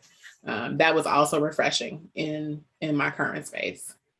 Big ups to your, Yeah, for not being a bloodsucker. director. Yeah, big Right. ups to the director. Well, have you ever embarked upon starting your own firm? Hi, that's an excellent question. I have teetered with that a little bit. On the side, I have it out. I mean, in my ultimate world, not working for anyone else, I would love to have my own firm.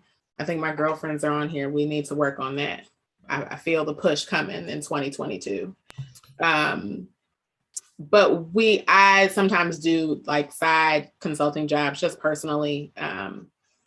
I attempted before I had my son, then my priorities just kind of changed, and becoming a mom really took a lot of my time, and it is my greatest joy, I have to say. But that is something now. My son will be going to high school. My time will change a little bit, and definitely something that I want to continue to work towards pursuing. Big ups on that, and don't give away the secret sauce, and be greater than your excuse. Use your children as as the fuel to get you there, and as I know you will. Motivation. Yeah, Tiffany McNeely, aka T Mac, says, please discuss the importance of negotiation skills when obtaining your position, salary, benefits, etc. Brother Newman is huge on that too. Yeah. Great question. It is. Great question. Thanks, Tiggy. You know what? I found it is important to negotiate. A lot of times we don't. You're willing to accept whatever it is that they say. Either we're excited about the fact that they're giving us the offer, right? So you just say, yes, this is it. Looking at your total package, realizing that it's not just about this dollar amount for the salary. She talked about the bennies. My mom used to say, make sure you get you a job that's got some good bennies. Benefits really matter, and there's value in that. There is a dollar amount that's associated with your benefits. What are they? Are you at a place that offers you 100% health insurance coverage? I had that one time. Oh my goodness, it was beautiful. I like never got a bill from a hospital. That's a big significant difference depending on what it is that you have. So one, I think researching the company and knowing what it is that they can offer. There's definitely always information about what the benefits are, and then knowing what the average scale is of pay for the type of position. More often than not, they always know that they have a range. Most positions, there's a bottom number and a top number. They don't want to go over the top number. It doesn't mean that they can't go over it. We need to be sure that we are being paid what we're worth and understanding the value of what your contributions are and selling yourself as such. So even the power of negotiation, whether it is about money, about nowadays people are living and working virtually. Maybe that's more of what you need, even negotiating that into it, being prepared to have the conversation. Even if they tell you no, you won't know the no unless you ask. It was always a no unless you ask, right? So I always recommend to have some, to make sure whatever the offer is that you're getting is worth what your value is. Well, and to your point about doing your research and knowing the salary range, for the position, yeah, I totally see that. I mean, you don't want to, price yourself twice of what they're asking, because then they'll think you won't be happy at the job. But definitely get at that top range, ask for that, and let them whittle you down to the median or something. At least you're not starting at, the bottom, so to speak. And then a second thing I'll add to that is always have other offers, quote unquote. Don't be so thirsty where you're just, okay, when do I start? Well, I'm going to take a look at this and, go talk, you know what I'm saying? And I've got some other offers, that I'm considering and, blase. So these things are risky, but if you, are confident in yourself and you're qualified, it's business. It's not personal, it's business. And people may not like it, but at the end of the day, you're going to garner their respect. Absolutely. Negotiation is also a reflection of who you are and who you'll be in this role. That's also, your interview may be over, but the negotiation is technically still part of that interview process about, we've made a decision to hire you, but now we can tell too what you're going to be able to do.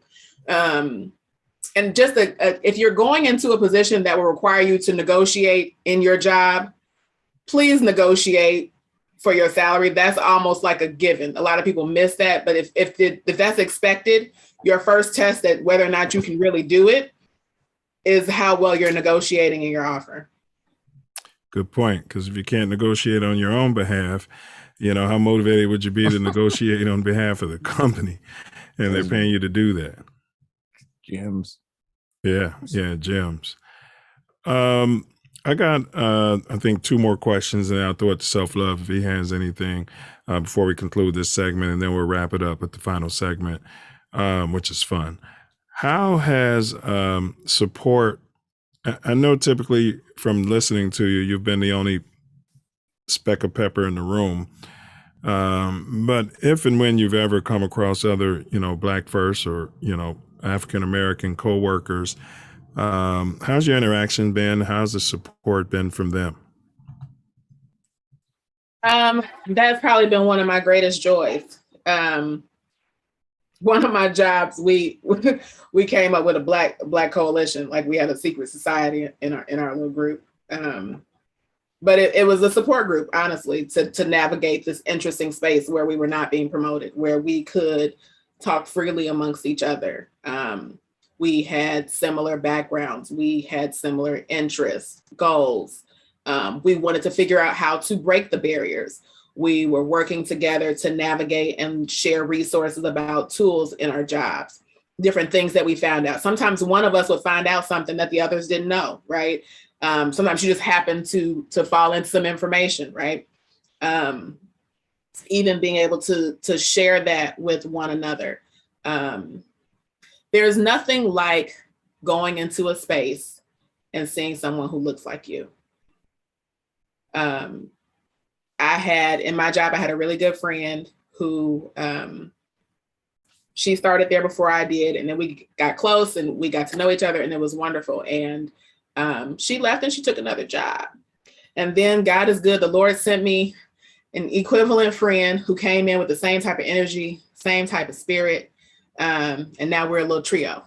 That was probably really what helped me keep grounded in a space that was becoming uncomfortable for me, that I knew I had true allies who were like me, who understood what my struggle was at work, who had a similar struggle, that we could support each other, we could encourage each other, and then if need be, help each other get out of there. Well, I noticed you didn't say, that the brothers and sisters were just trying to get a free ride to work. Because, we love those homie hookups. How have you used your Southside upbringing professionally to propel you upward? How do you think that's shaped you? Growing up on the South Side in the 8th Ward, I think more than shaping me directly professionally, that it shaped me personally. And then those attributes grew over into my professional life. So I talked a little bit about my grandfather. That was kind of like my thing on my days out when I was out of school, but my parents were still working. My grandfather was retired, so he was the one that kind of, he got me and I got him. It worked out. But part of those things and those moments led me to a lot of my advocacy efforts. And I really am a strong proponent of voting. I can't really emphasize it enough that if your vote didn't matter, they wouldn't try to take it from you. That's a fact. The facts. The efforts that I have tried to put into that, I really think helped build me in my overall character that just then naturally carried over into some of my efforts at work, in that same spirit of really advocating for those who are not able to speak up for themselves. So in today's world, whether that is a student for me that needs help with advocacy issues, whether that is a faculty member who is being bullied by another faculty member, really being able to even advocate for myself in navigating spaces, finding out how to use my voice. I remember a time that I didn't remember Cub Foods. I don't know if they still exist. My dad always wanted to go to Cub Foods. I did not want to go to Cub Foods out in the suburbs. We were the only Black people shopping there, and they were staring at us. It was uncomfortable. And I feel like he did that to me on purpose, because there were going to be spaces that were uncomfortable that I would have to go into. Yeah. And figuring out how to navigate. I call it navigating white spaces. How do we find ourselves moving through there and being able to have a seat at the table? And like Shirley Chisholm said, if they don't give you one, bring a folding chair. Facts. I'm going to throw it to Self Love to see if he has any questions as we wrap up your professional life segment, and then we get to my fun part. No doubt. Excluding yourself, whom do you attribute your success to and why? The Lord. If it was not for the Lord on my side, where would I be? There we go. Yasha. Unmerited grace and favor. There's nothing I could do for this. This is the Lord. And then I'll put right after that, praying grandmother. I really think that there were people who fought on my behalf before I was even here, before I knew me. And that allowed a way to be paid for me. Took down hurdles and roadblocks that I wouldn't have even known were in my way. I would not, without the Lord on my side, I would not have been in some of the places that I've been, even in some job positions. It wasn't about my qualifications. I may not have had all the qualifications, but the Lord saw fit to put me in that space. And I don't want to be in any space where he's not going with me. And all the people say, amen. So go ahead. Don't let me stop you. Yeah. All right. So we're going to, before I jump into the esoteric questions, is there anything that you wanted to speak on that we haven't covered today? You all covered, this was a large breadth of topics. I'm certainly happy to participate. I think that we covered so much. I don't know what could have been left off, but hey, don't forget to vote, people. I'm gonna stick to my vote matter. There's a lot happening for this year in 2022. Even your small midterm and local elections matter. And in Illinois, the primary date has changed. It's in June. Pay attention, folks. A lot of things are happening. Yeah, that's with the senator, former Senator Connie Johnson from Oklahoma, who's running for governor right now. That's what she's very big on as well. She said the exact same thing. So we ran that clip at halftime. All right, and big ups to Connie Johnson. So we're going to jump into our esoteric questions. So imagine if Self Love had a time machine, right? And the Self Love time machine wished you back to your 9th birthday. You're a little girl, you're sitting there and your family says, make a wish and blow out the candle. And then you say, and then you make a wish to see yourself as you are now and to get some words of advice. And then you blow those candles. So now the adult you is there in a time and space with the 9-year-old you. What advice would you give to your 9-year-old self? I would tell my 9-year-old self, you have the rest of your life to work and enjoy being a child. All right. Can you recommend a book for the Self-Love Nation? Yes. Have it. I'm actually reading this with my son. Serious about my voting. One person, no vote. This is a young adult reading version,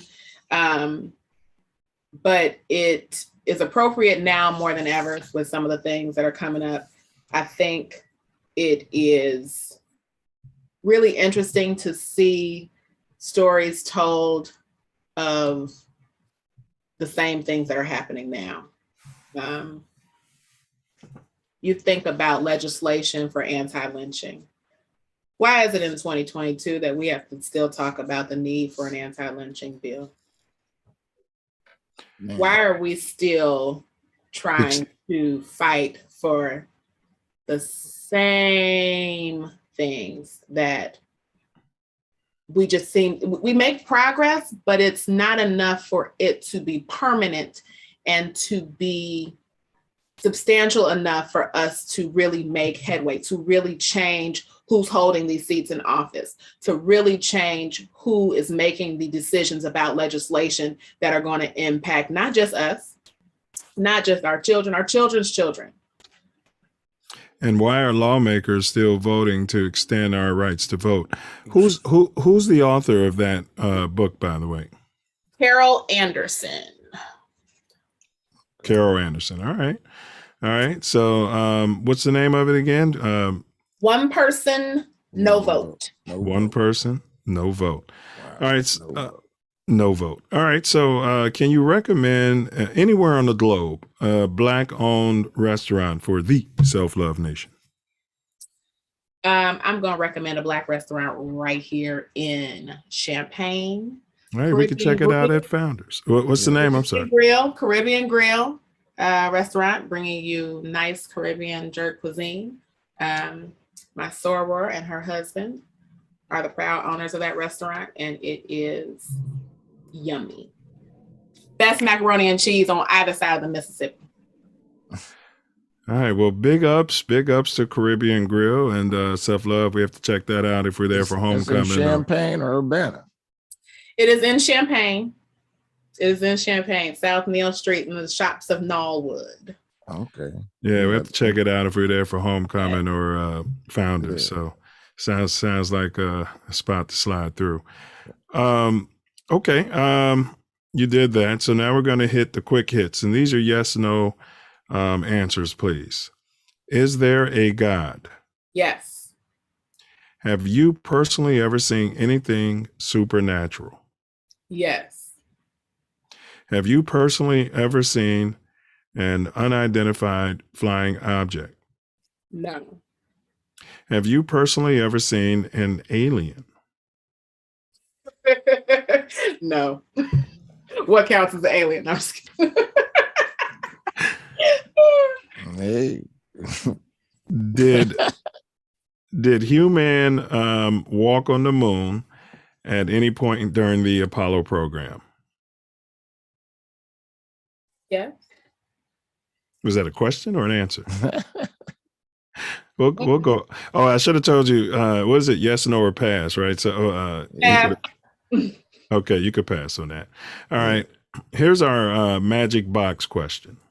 Imagine Self Love had a magic box and it has a singular button contained in it. Now, God forbid that a person or one of the persons whom you would have extreme difficulty living without had contracted a rare and terminal illness that was painful, and they suffered dearly from it on a minute-to-minute basis, and all the doctors told you that death was imminent. Now, suppose Self-Love informed you that if you simply press the button on the box, this person would be 100% cured and out of pain. But, there's always a but, just like the KKK. Small ups to the KKK.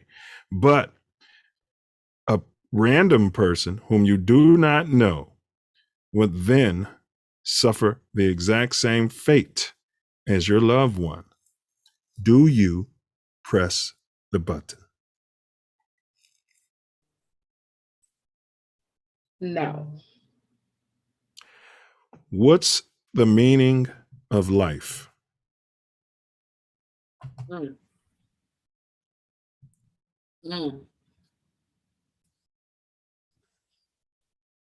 Wow, that's a seems like it should be an easy answer, but I think that it's not. Life is what you make it. Life is your dash. You're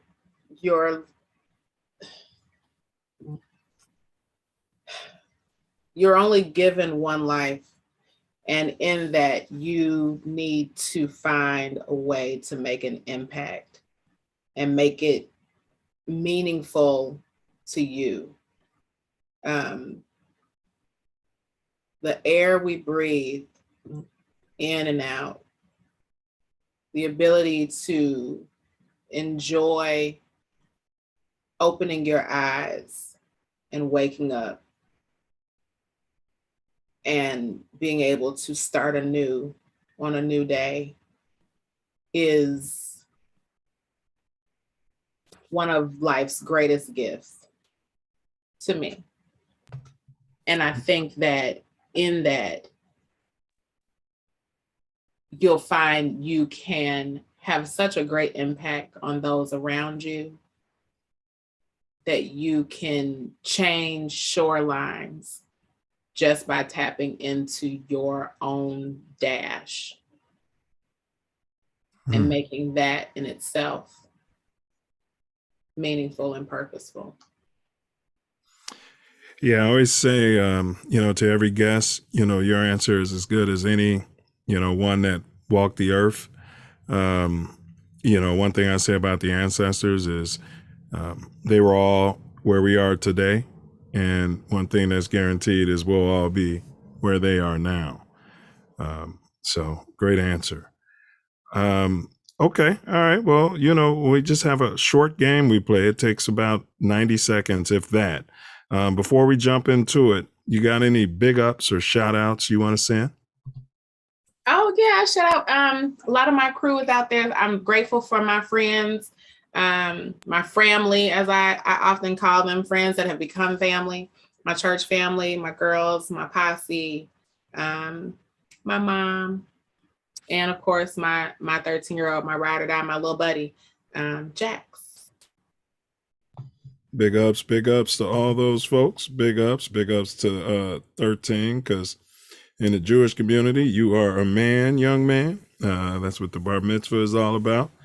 So don't let nobody take that away from you. Now your journey begins. So, all right. So we have a game here. You're a pretty spiritual person.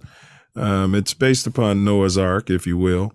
So we're going to give you a pair of items, and we call it an oral Inkblox Test, if you will. So we'll give you a pair of items, and you have 60 seconds to complete the task. Each pair we give you, just pick the one that resonates the most with you. Doesn't take a lot of thought. Also, you can pass. Now, the goal is to get through 9 of them within 60 seconds. If you flow through it pretty fast, there's 3 bonus questions or extra credit questions. So ultimately, you can get 12 points. So let's see the long-lived, I won't talk about the chief, but let's see the alignment as you go through this. Do you have any questions about the game? Do I win something at the end? Like what's the prize? Just, it's all about bragging rights. That's all it is. Okay, I'm good with that. All right, so here we go. We're going to start the timer for you. And remember, just flow through it, and you can always hit pass. All right, you can always say pass. But you only get 1 pass. If you do 2 passes, then you get 0 points. All right? Here we go. Barack Obama, Michelle Obama. Michelle. Muhammad Ali, Michael Jordan. Muhammad Ali. Nas or Kanye West. Nas. Dr. Martin Luther King Jr. or Malcolm X. King. The Black Panther Party or the Democratic National Committee. Black Panther. Defund 12, that's the police, or refund 12. Pass. Anarchy or tyranny. Anarchy. A mega church pastor versus a politician.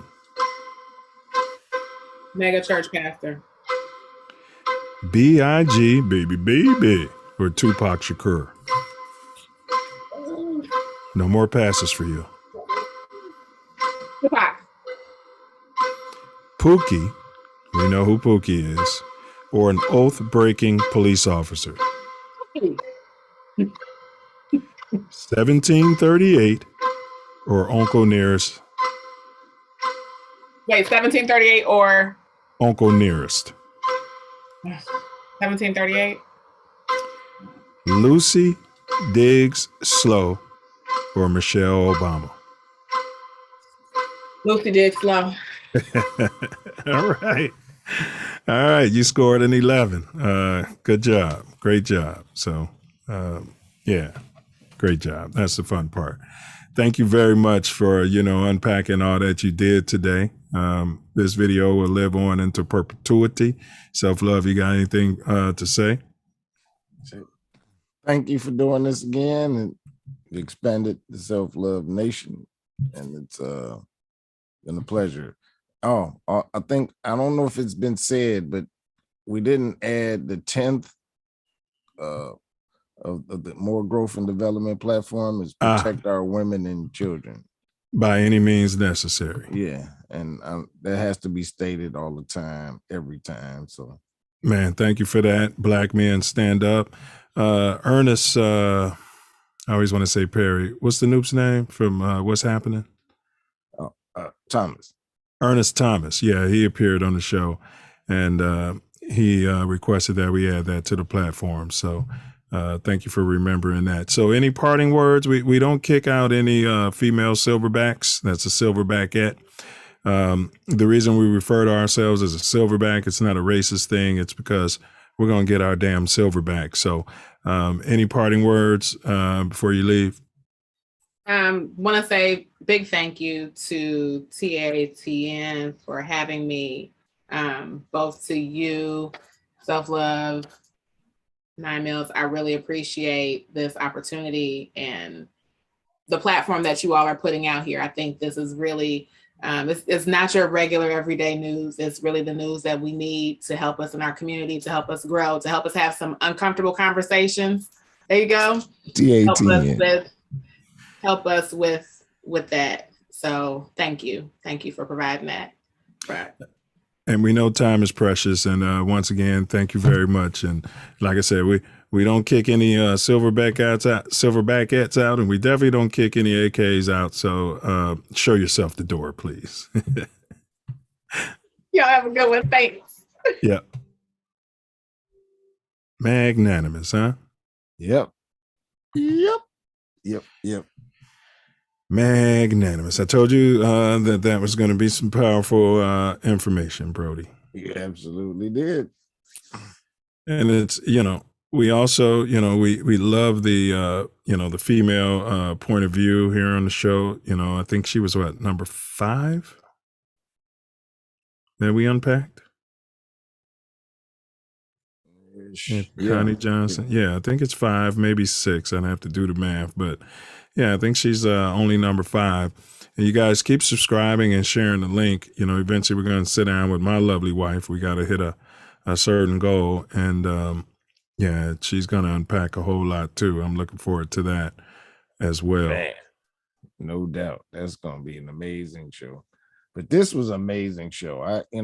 Every time we line up, sit up here and ask these questions, it's expansive. We get a different perspective or a partially different perspective that adds to the perspective, and it's like the Borg, it's collective. Well, that's why we don't debate. There's a bunch of, melanated people arguing and shouting at each other, and people need to be heard. It's rather, therapeutic. You know what I mean? Yeah, it is. Yeah. So I don't have to answer the riddle. Big ups to, those of you in the chat.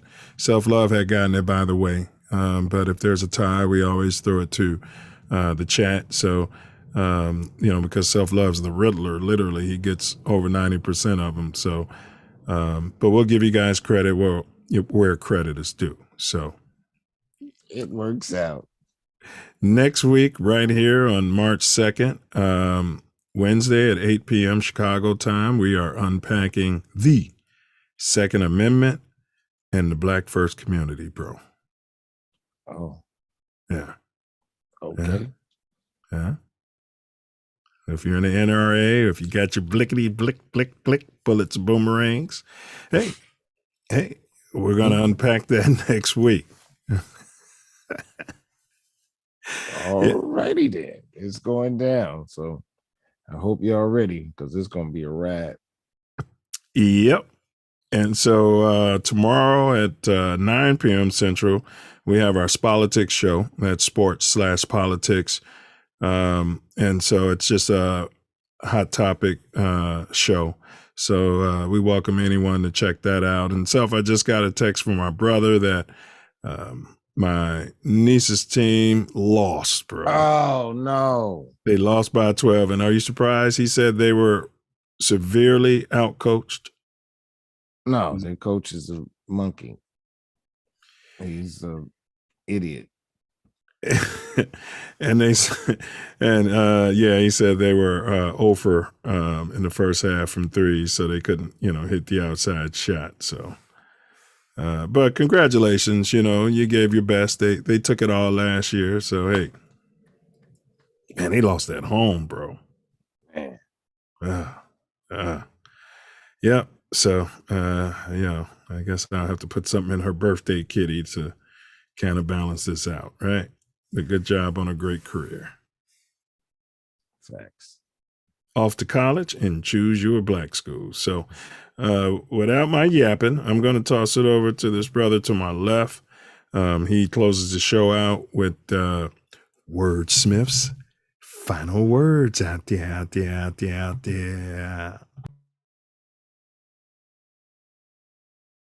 Man. Today's words is about inclusion. And for our guest, it pretty much was an illusion because she was the only one included to the party. And she still had to act like God body. Assess and make decisions with precision. Show them why you better than they can be living. They need you and they see why. That's how we move. It's when you hit your groove, it just looks so smooth. No matter the turbulent times when you don't know what to do, it comes through. And you see it for what it is, from what you've been through before, and your choice of how you handle your biz. You can explore different level most have never seen.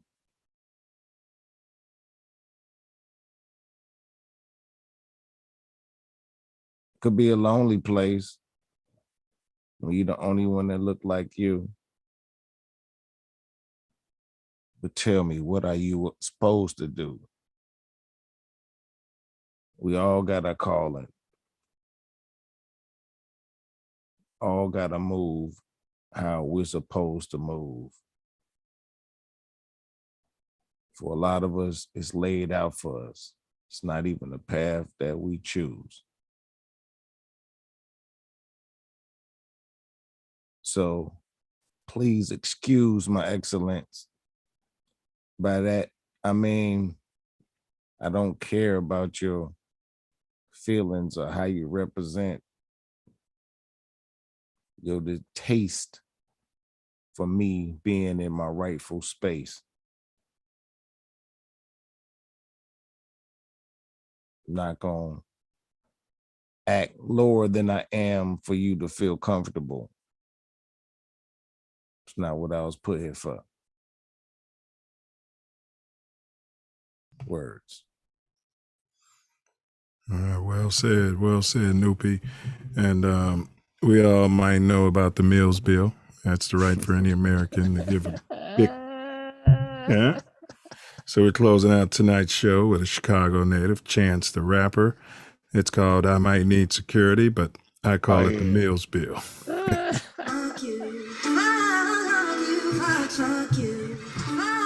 Vibrate love out there, y'all.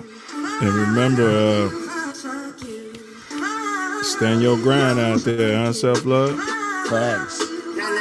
Hold on, let me cut this down a little bit. How's that level, sir? That's okay. All right. I can go down some more. If it's comfortable to you, then it should be comfortable with us. Okay. Bullets are boomerangs. Stand your ground. Yes, sir. Murder, that's suicide. Facts. Eye for an eye. Silence is violence.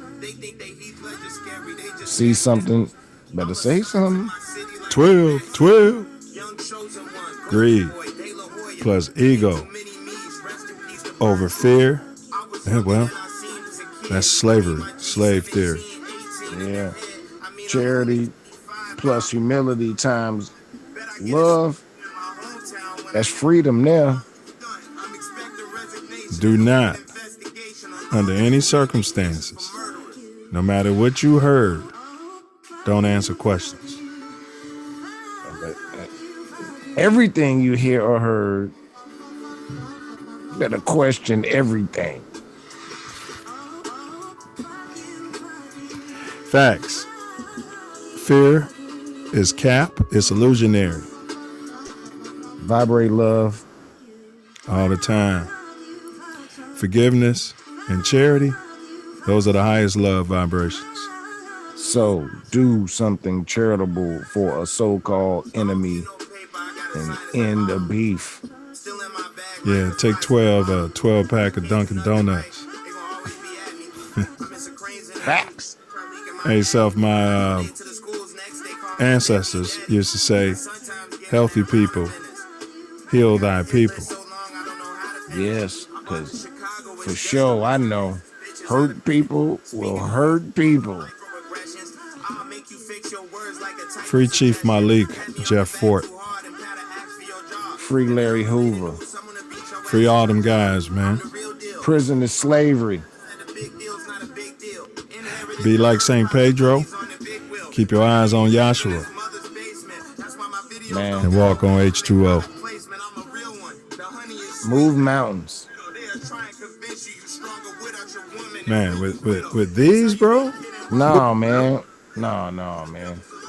It's a mental, it's a spatial, it's about your whole soul, your whole spirit. We just need the faith of a mustard seed. Mustard seed, huh? Yeah, we could just move that right on out the way right there. Yes.